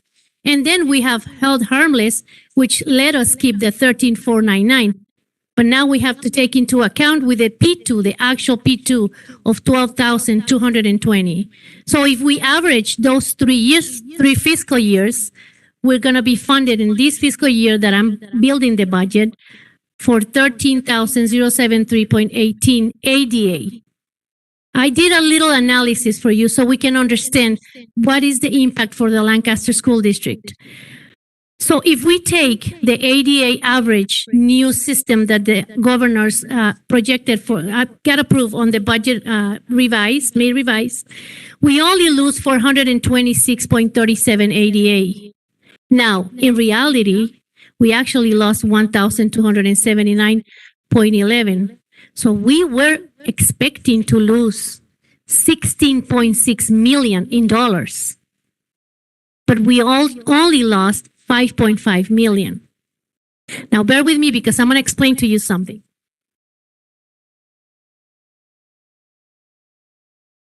The ADA average, the new way of calculation that the governor put out on the May revision, that's how I build my multi-year projection. So the first year, to build my budget on 22-23, my ADA is 13,073.18, losing 426.37. But that's losing it from the hold harmless, if you see it.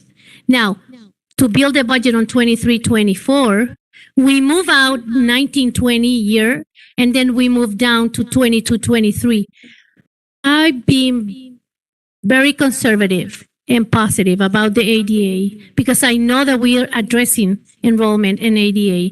I know that we have the UTK that is going to bring us new students. And I know the ADA is not enrollment, but if we look for a way to have the students in the school when the ADA is taken, which is October 3rd, we might be able to raise that ADA. So I've been very optimistic. And what I did is I used the P2, the actual P2 that we have for this year for the three calculations on the budget. So for the budget on 23-24, I took the hold harmless, the average from the past year, and then the P2. So my new average will be 12,931.06. I reduced my ADA or lost my ADA by 142.12, going from 22-23 to 23-24. Now my budget, to build my budget in 24-25, remember this is the multi-year projection. On the first year, I'm taking the average, which is the 13,073.18 that we went over, that we're funding this fiscal year. And then we took the second year average calculation, which is 12,931.06. And I took again the P2 of 12,220. That gives me a new average of 12,575.75. It's a decrease of 355.31 in ADA.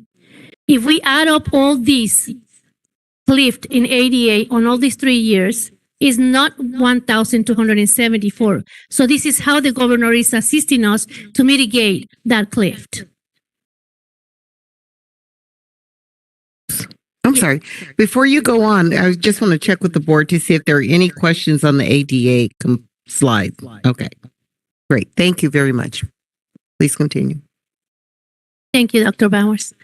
Now, the LCFF funding factors. I have an analysis done from the fiscal year 21-22 and 22-23. The LCFF is our biggest unrestricted funding. Okay, so the LCFF is composed of 3 grants. The biggest grant, which is base. Then we have supplemental, which everybody qualifies for it. And then we have the concentration. So I'm going to go over with you on the comparison between one year to the next fiscal year. So the LCFF base grant rate has 3 grade span. And K to 3 to 3rd grade, on 21-22, we were funded at $8,092.49 per ADA. On 22-23, we have an increment of $1,427.51 per ADA.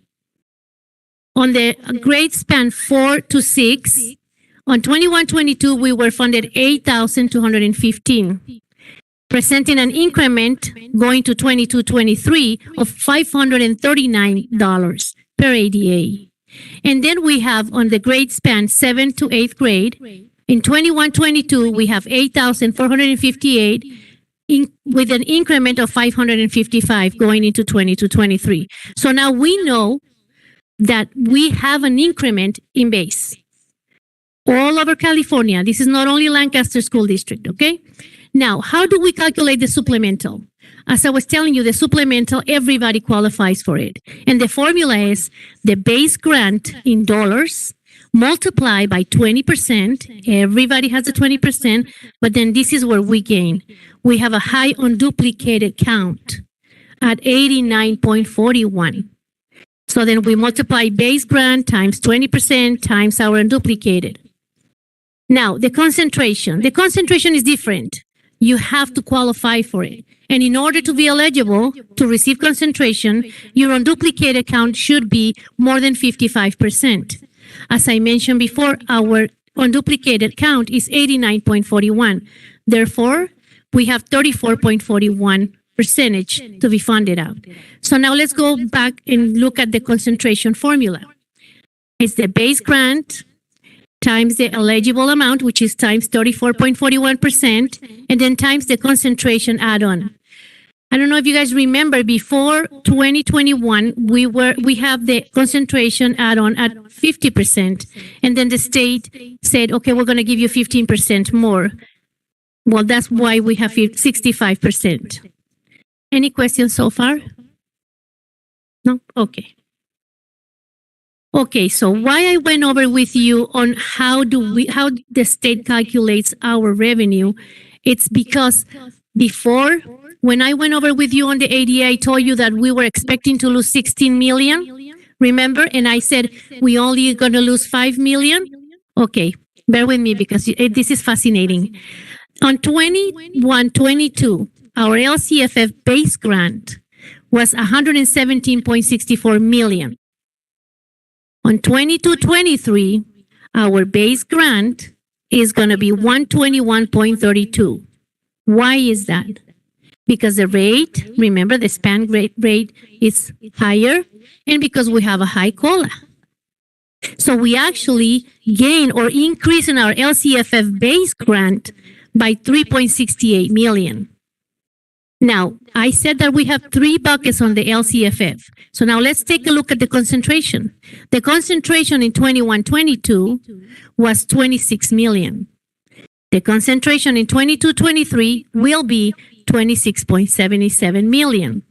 So we have an increment of 0.77 million, which is $770,000. Why do we have this increment? Because on the formula, base plays a big part. Remember? Okay. Now we're going to take a look at the last part of the grant on the LCFF, which is the supplemental.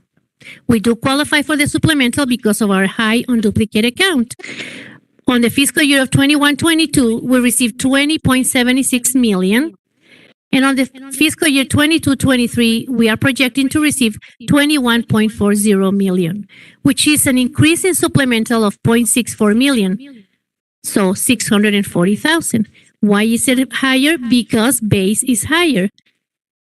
All right. So then we have on 21-22 a total LCFF revenue of 164.40 million. And on 22-23, we're projecting to receive an LCFF revenue of 169.49 million.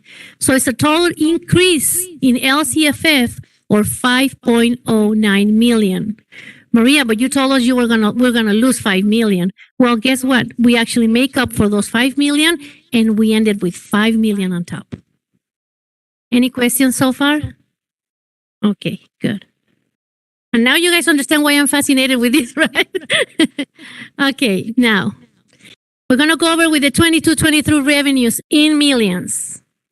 Total revenues for the district, and this is based on the May revision, and this is budgeting all the one-time revenues that the district has received.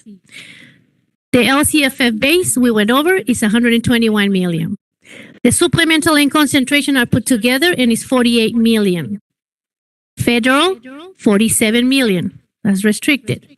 State, 30 million. Local, 11 million. So remember, revenues 257. Expenditures. It's as well in millions, 275. Let me go over with you on what that complies with. 190 millions in salaries and benefits, which certificated salaries are 87 million, 45 million in classified, and employee benefits for both buckets is 58 million. Then we have books and supplies, which are our 4,000s, 43 million, services, which are our 5,000s, 41 million, and capital outlay, which are our 6,000s, 1 million. Okay, so we have 275 million in expenditures, and we have 257 in revenues. Okay, so there's a deficit spending so far. Keep that in your mind, because when I go over with the multi-year projection, I clarify that for you. Okay, so now we're going to talk about the projected changes for the California retirement stairs and pairs. For the 22-23 fiscal year, we quoted at 19.10%, which is 2.18 higher than prior year. And is projecting to plateau in the next 2 consecutive years, 2 subsequent years. For the PERS, we're projecting at 25.37%, projecting to decline, slightly decline in the 2 subsequent years. Now, please understand that 23-24 and 24-25 rates are subject to change.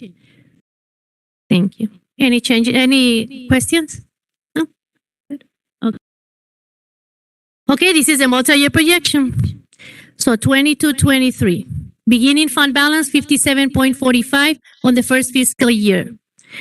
That 57.45, it's the ending fund balance for the fiscal year 21-22. It rolls over into the next year as the beginning balance.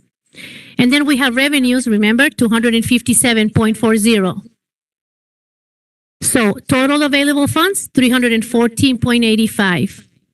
Our expenditures, remember, salaries and benefits, 190.73. And all other expenditures, I combine them all together, is 84.38. There's all millions. So total of expenditures is 275.11 million. So we received 257.40 in revenue that fiscal year, and we spent 275.11 million. There's a deficit spending of 17.71. What does the deficit spending does to the fund balances? Okay, the beginning fund balance is 57.45. Then we take away the deficit spending of 17.71 million. We end with our new ending fund balance of 39.74 million. What does that ending fund balance has in it? Well, it has components on the ending fund balance, restricted funds of 11.25 million. Textbook adoption commitment, which you approve, of 2.25 million. And then we have a reserve for economic uncertainties, which is unrestricted, of 26.25 million. That reserve of for economic uncertainties is 9.5%. The state requires 3%. Why do we have to keep 3%? Because every single district in California that has an ADA from 1,001 ADA to 30,000 ADA has to reserve 3%. So we have to comply with that. So the 3% state required is 8.25 million. We have available after the state required of 18 million. Now we go into the 23-24 fiscal year, which is the middle year for the multi-year projection, and we roll over the ending fund balance as of beginning fund balance. So the 39.75 million is our new beginning balance. Our revenues are 210.96. Wait, Maria, you're decreasing by 46.44 million. Yes, indeed. Remember, I told you we have to budget every federal dollar, one-time dollar that we received on the first year. So our revenues went down by 46.44 billion. We have to decrease also our expenditures. So we go back to the expenditures now on the middle year, and you see the salaries and benefits now are 176.31. All other expenditures are 47.60 million. So our total expenditures are 223.91. There's again a deficit spending. It's lower, but it's a deficit spending of 12.95 million. What does that do to the fund balances? Okay, so we have a beginning balance of 39.75. Then you subtract the deficit spending. We end with 26.80. That's our ending fund balance. The components on the ending fund balance are 6.5 million restricted, textbook adoption commitment of 2.25, and our reserve for economic uncertainties now is 18.05. So our reserve is 8.06%. We require the 3%. The 3% is 6.72 million. We end with 11.33 million. Now we're going to go to the 24-25 fiscal year. Remember, the beginning balance comes from the ending fund balance from the prior year. So we start with 26.80 million. Then our revenue is 212.09. Okay, so now it's going up. Why, Maria? Well, because the COLA, number one. Number two, because of the ADA mitigation. Remember, the average that the governor published. And so that's why, 212.09. So our total available funds are 238.89. Our expenditures, salaries. Salaries now are going up, Maria. Yes, indeed, because we have the step and column and because we have the rates also for the stairs and pairs. Now, all other expenditures are 50.31. They're going up, Maria, again. Well, yes, because we're doing the textbook adoption and because we have a COLA. So our total expenditures now for this fiscal year is 229.55. Again, we have a deficit spending, and it went up to 17.46 million. So the fund balance starts with 26.80, which is our beginning fund balance. Then we subtract the decrease, which is 17.46, the deficit spending, and we end with 9.34 million. The components of that ending fund balance are 0.45 million unrestricted, which is 450,000. Remember, all our coronavirus and ESSER funds and one-time funds, most of them are sunsetting in September 30th of 2024. Therefore, there's no dollars here for that. This might be Title I that allows us to carry over 15%. And then we have textbook adoption commitment, gone, because we're doing actually the textbook adoption.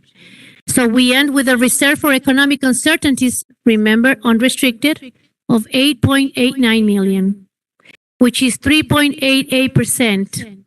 So the district will meet 3% state required reserve all 3 years, getting a positive certification. We know that the board desire is 6%. And we have a solvency plan, a fiscal solvency plan. to evaluate, all administrators are going to meet, and they have to evaluate the efficacy of all the programs, supplies, services. The ones that benefited the most are students, and then they will evaluate which ones will be now part of us at the district ongoing plans and which ones have to roll back. That doesn't mean that all the great plans that we put together when coronavirus hit are the ones that are going to disappear. We might have some old plans that we have to revisit. So it's going to take some effort, but we are planning to have that before the first interim is put together. Any questions? Sure. Okay, under salaries and benefits expenditures, it goes down by 14.5 million from 22-23 to 23-24. Is that due to one-time monies that we had? Indeed. How much one-time monies did it? We have to lower it by 46.44 million. And I try to go into the 4,000s and the 5,000s. And then we realize that we have to evaluate our programs and our services. We have to. And we're not tied to any positions. It's just an estimate, and it's just an open. This is a budget. It's an open number. It's a live document, but we have to take action. So what do I say to the general public that we're anticipating 14.5 million less on salaries and benefits? How do I explain that to them? I will jump in and just add that we are already in the process of looking at and revisiting a lot of positions that were added and a lot of programs and services, contract services included, that were added. So there's going to be a reduction in lots of different areas. You may recall that one time due to COVID, and then you may recall that when we got a lot of the one-time monies, when we received it, it was with a specific purpose to increase services and address learning. They called it learning loss. We have since started to identify it as unfinished learning. But at the end of the day, there was one-time monies that were provided with the explicit expectation that you would hire more paras, you would give more hours, you would do more supervision aides, you would hire more teachers, intervention teachers, different things. So we have taken that to heart.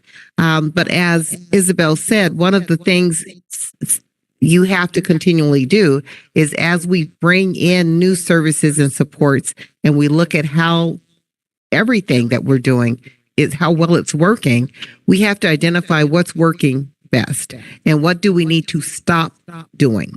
At this point in time, while there is in this multi-year projection, there is absolutely a reduction across the board in salary and benefits. There's also a reduction in materials and supplies. So there's going to be reductions across the board that we have to make as we move forward. Exactly where they're going to be or what positions is yet to be determined, because we have to look at the data that's going to inform any decision making about what's working well and what we might need to stop doing or what we can stop doing because we're not getting the return, or it's not something that is as relevant now given the needs of the students. So what were our salary and benefit level for 1920, for instance? Because not having the past ones to see when we were at peak, that's where was that number closer to 176 or what? It probably was less than that. Okay. I would say it was less than that because we have added more counselors, rec leaders, psychologists, teachers, classified support staff. We've added campus supervisors, supervision aides. We've to address safety and security. So I would say our salaries and benefits was significantly lower than what you see because this also reflects the COLA and then step and column increases from that time. And if you go back, 4 or 5 years, then that's 2.5% step and column increase every year. That would be reflected in these current salary and benefit numbers. Okay, so I'll go through that process of looking back 3 to 4 years. And Yes. doing the If you need any additional multi-years, just let us know and we'll be happy to get you the old ones. when we were at our peak ADA. Yeah, and what it doesn't tell you though is the breakdown. You'd almost have to Understand. Yeah, it doesn't tell you the exact breakdown, but you get the totals, yes. Okay. Thank you Okay. very much. You're Thank welcome. you. Can I continue? Okay. So the assumptions. The assumptions is to maintain fiscal solvency and monitor deficit spending. The district prioritizes and allocate resources effectively to support all goals while maintaining fiscal responsibility and building fiscal sustainability. The district is committed to implementing expenditure reduction and/or revenue enhancement to eliminate the Lancaster School District instructional budget deficit and maintain financial solvency in fiscal year 22-23 and 2 subsequent years. A review of all programs, services and supplies, obligations and costs will also take place to identify those of most benefit to our students prior to filing the first interim. And staffing analysis, reviewing position control and staffing levels for management, classified and certificated staffing, including teacher ratios, to implement cost reductions and better efficiencies district-wide. Not included on the multi-year projection. New expanded programs or services for underperforming and at-risk students. Class size reduction, technology loss and replacement, the impact from negotiations, and the state budget adoption.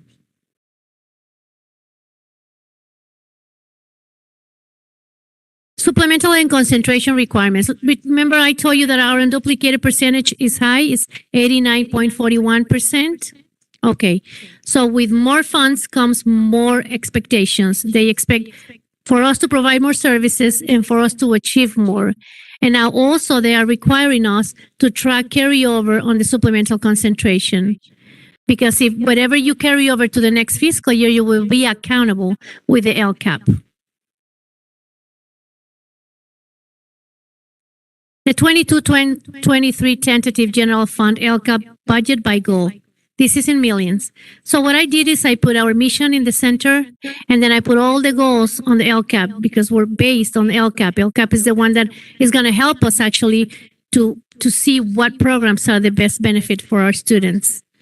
So goal 1, which is academics, we budgeted 156.32 million. Remember, this is only on general fund.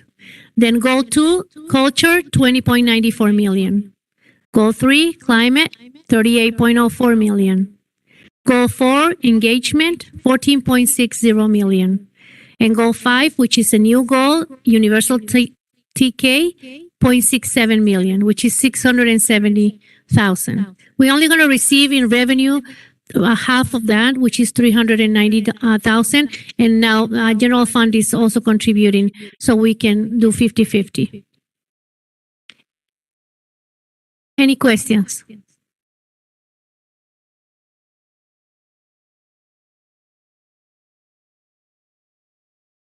She is as passionate about numbers as Jordan is about LCAP. And I loved it. I loved it. Yeah, I love your presentation. It was very easy to follow and understand. You know, it was a little confusing to say we're expecting to lose 16 million and then we gain 5. And then we come back and said, well, we have to revisit everything and we have to reduce expenditures. And I can tell you something, we are one of the best positioned districts. We are. I've been talking to my colleagues and yes. So well, at least we know that our programs are working and that we're going to do everything that we have to do on the best of our mind and with our hearts and mostly having the kids in our mind.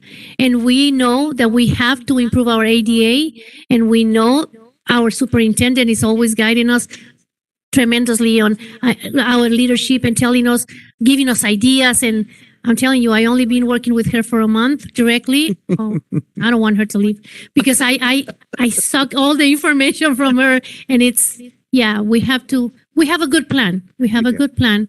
Like LCAP said, everything is working. So maybe we just revisit and then we adjust whatever it needs to be adjusted. And I will just say, as you know, as Jordan mentioned earlier, on the 21st, the LCAP will come before the board for approval. The budget will come before the board for approval at that time as well. So if you have any questions or would like additional information, in addition to what you've already requested, Mrs. Grooms, just let us know. We'll be happy to get that information to you, but we'll see you in 2 weeks for the approval. Great. You've helped us a lot to understand it. And yeah, thank you so much, especially the way they're changing the ADA funding.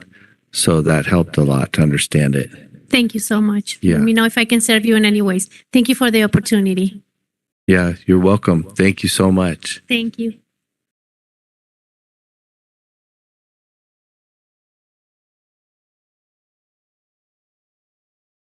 Okay, and that concludes our budget hearing at 9:59.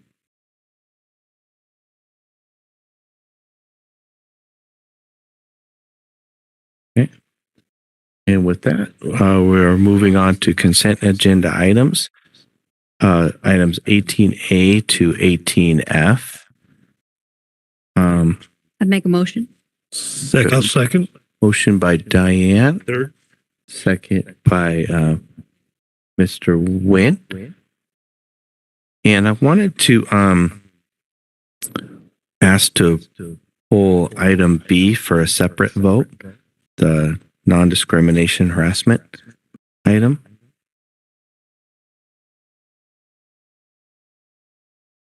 So do we need a motion? So I'd like the motion to pull item B for a separate vote. Are you making a motion or do you want a motion? I'm making a motion. Yeah. Second by Mr. Nguyen. Okay, we have to vote on that. So all in favor to vote on item B of a separate vote, say aye. Aye. Aye. Aye. Opposed? Okay, motion carries. Great, thank you. Okay, so our first vote and discussion will be on items 18A to 18F, but excluding 18B. So any discussion on those items? Okay, with that, all in. Well, we should wait. say thank you, Michelle, Oh, for your donation. oh, donation. Oh, yes, thank you. You're very welcome. With that, all in favor, say aye. Aye. Aye. Opposed? Motions carry 4-0. Okay. And then item 18B. I just was looking it over. It just seemed still really wordy, and yeah, it just seemed too complicated. It seemed like it would create more problems than it would help. So that's why I wanted to have that for a separate vote. Okay. Yeah. And any other discussion or comments? So we actually need a motion to approve this so that we can vote on it. Okay, so do we have a motion to approve 18B? So moved. Moved by Diane Grooms. Do we have a second? Second. Second by Mr. Nguyen. Okay. And Any additional questions? Discussion? All the times on the spectrum reach, those are where we're going to have the advertisements? And Oh, that's the E? I'm sorry, we're still on 18B, but yes, on 18E for the spectrum, that is the schedule. Okay. For, yes, it's attached in that presentation. No questions on B. Okay, so any other discussion for 18B? Yes. Given the number of regulatory agencies that you see listed at the end of it, I think we are blessed that it's not even more wordy. This gives very distinct and direct information to the Title IV officer, which I think needs to be stated quite clearly. And so I don't find it too wordy. I know there's a lot of description in the regulation to describe what some of these things mean. I have a background in it. I would understand and accept that, but not everybody does. And so at times we have to take time to give kind of a universal definition. So I'm in favor of the policy as written.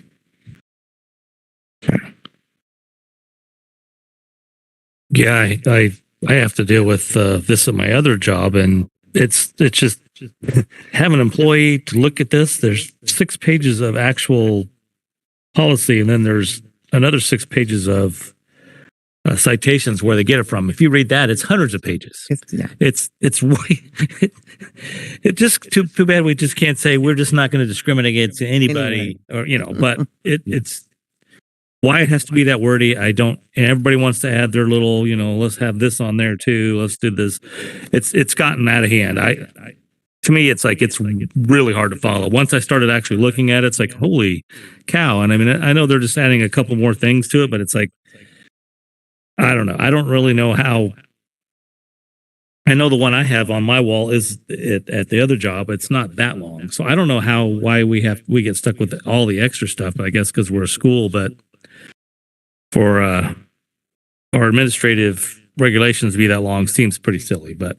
Well, it's a 12-page document, and 6 pages of it is the I know the locations where it came from and Right, cross references. Right. So the policy itself is 6 pages.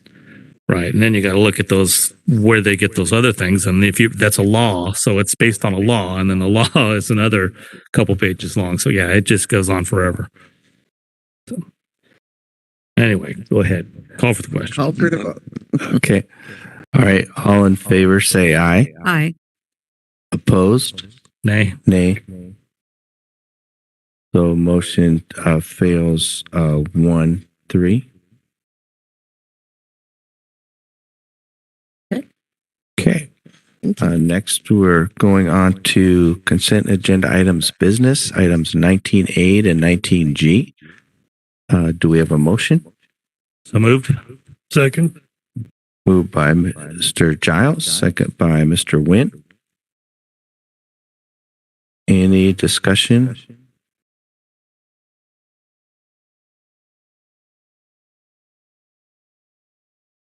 Okay.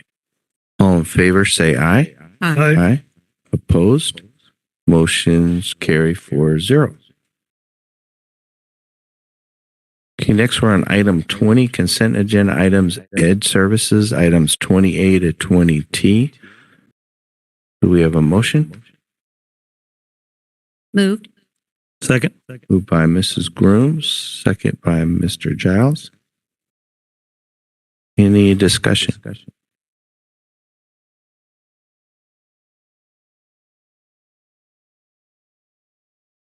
A lot of good programs in there. Okay, all in favor, say aye. Aye. Aye. Aye. Opposed? Motions carry 4-0.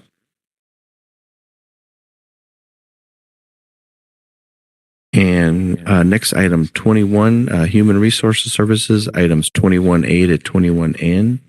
Do we have a motion? Motion by Mr. Giles. Second.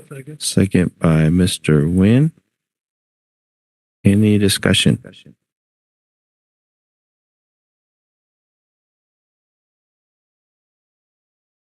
Okay, a lot of good positions there.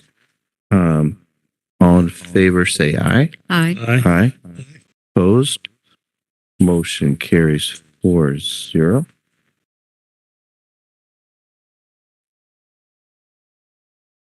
The next item's 22, technology and innovation services. Items 22A to 22B.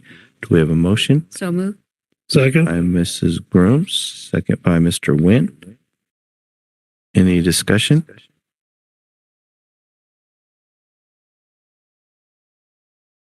All in favor, say aye. Aye. Opposed? Motions carry 4-0. Item 23, legislative and policy discussion, proposed resolution regarding weekly COVID-19 testing for unvaccinated employees. I brought that up at the last board meeting. We had some discussion. I know they were going to have a follow-up with that one vote. Does anybody know how that went? There, to my knowledge, there have not been any changes. We have not received any information that changes the current requirements for districts. So LA Unified decided not to.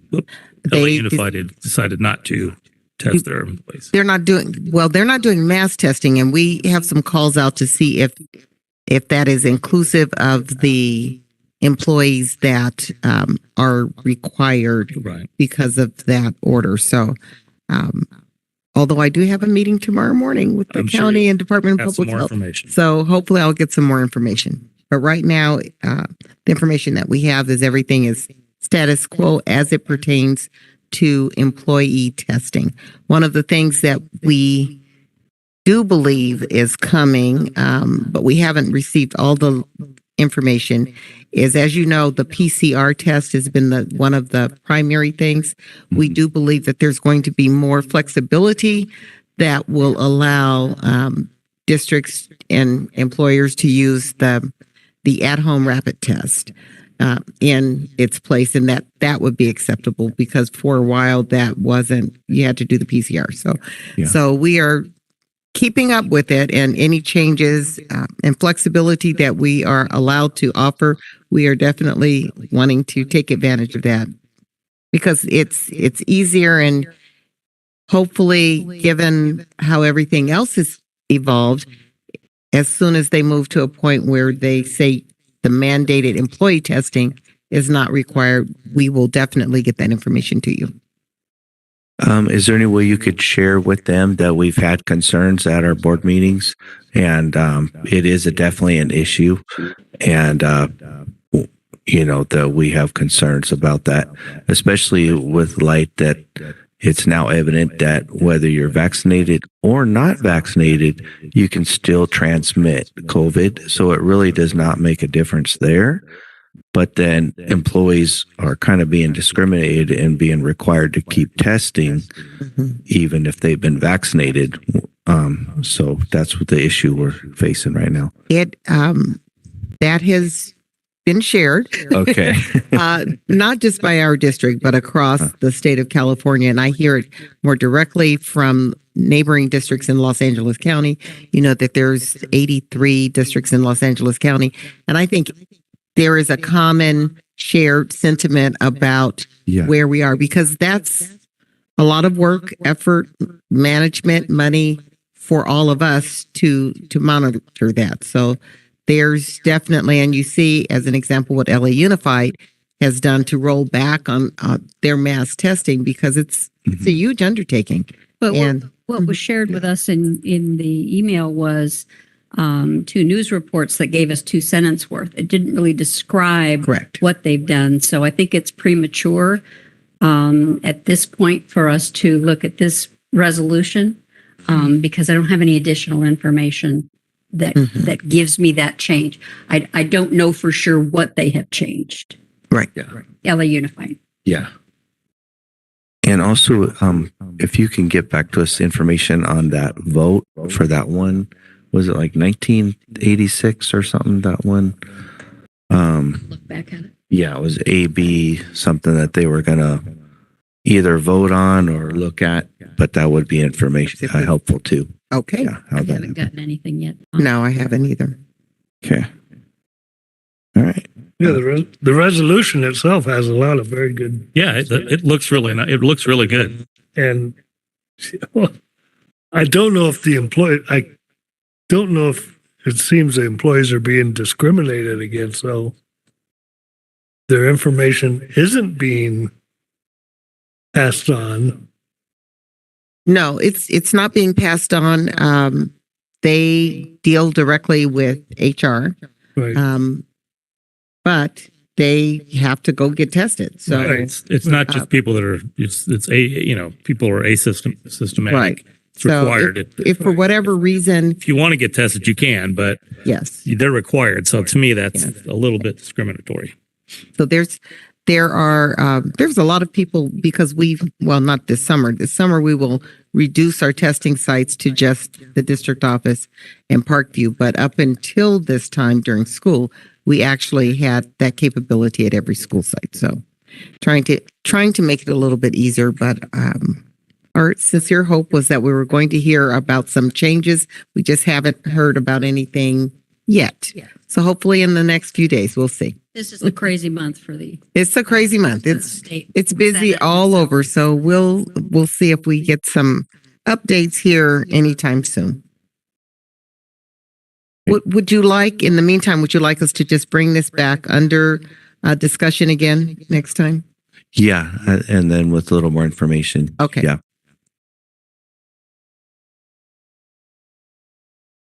Right.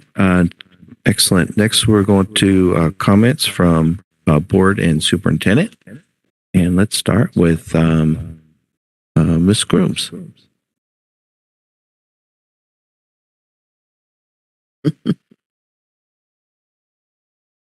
And Mr. Giles? It's pretty late.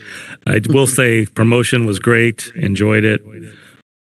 Enjoyed all the awards we had, all of our new employees, all our new positions. Awesome.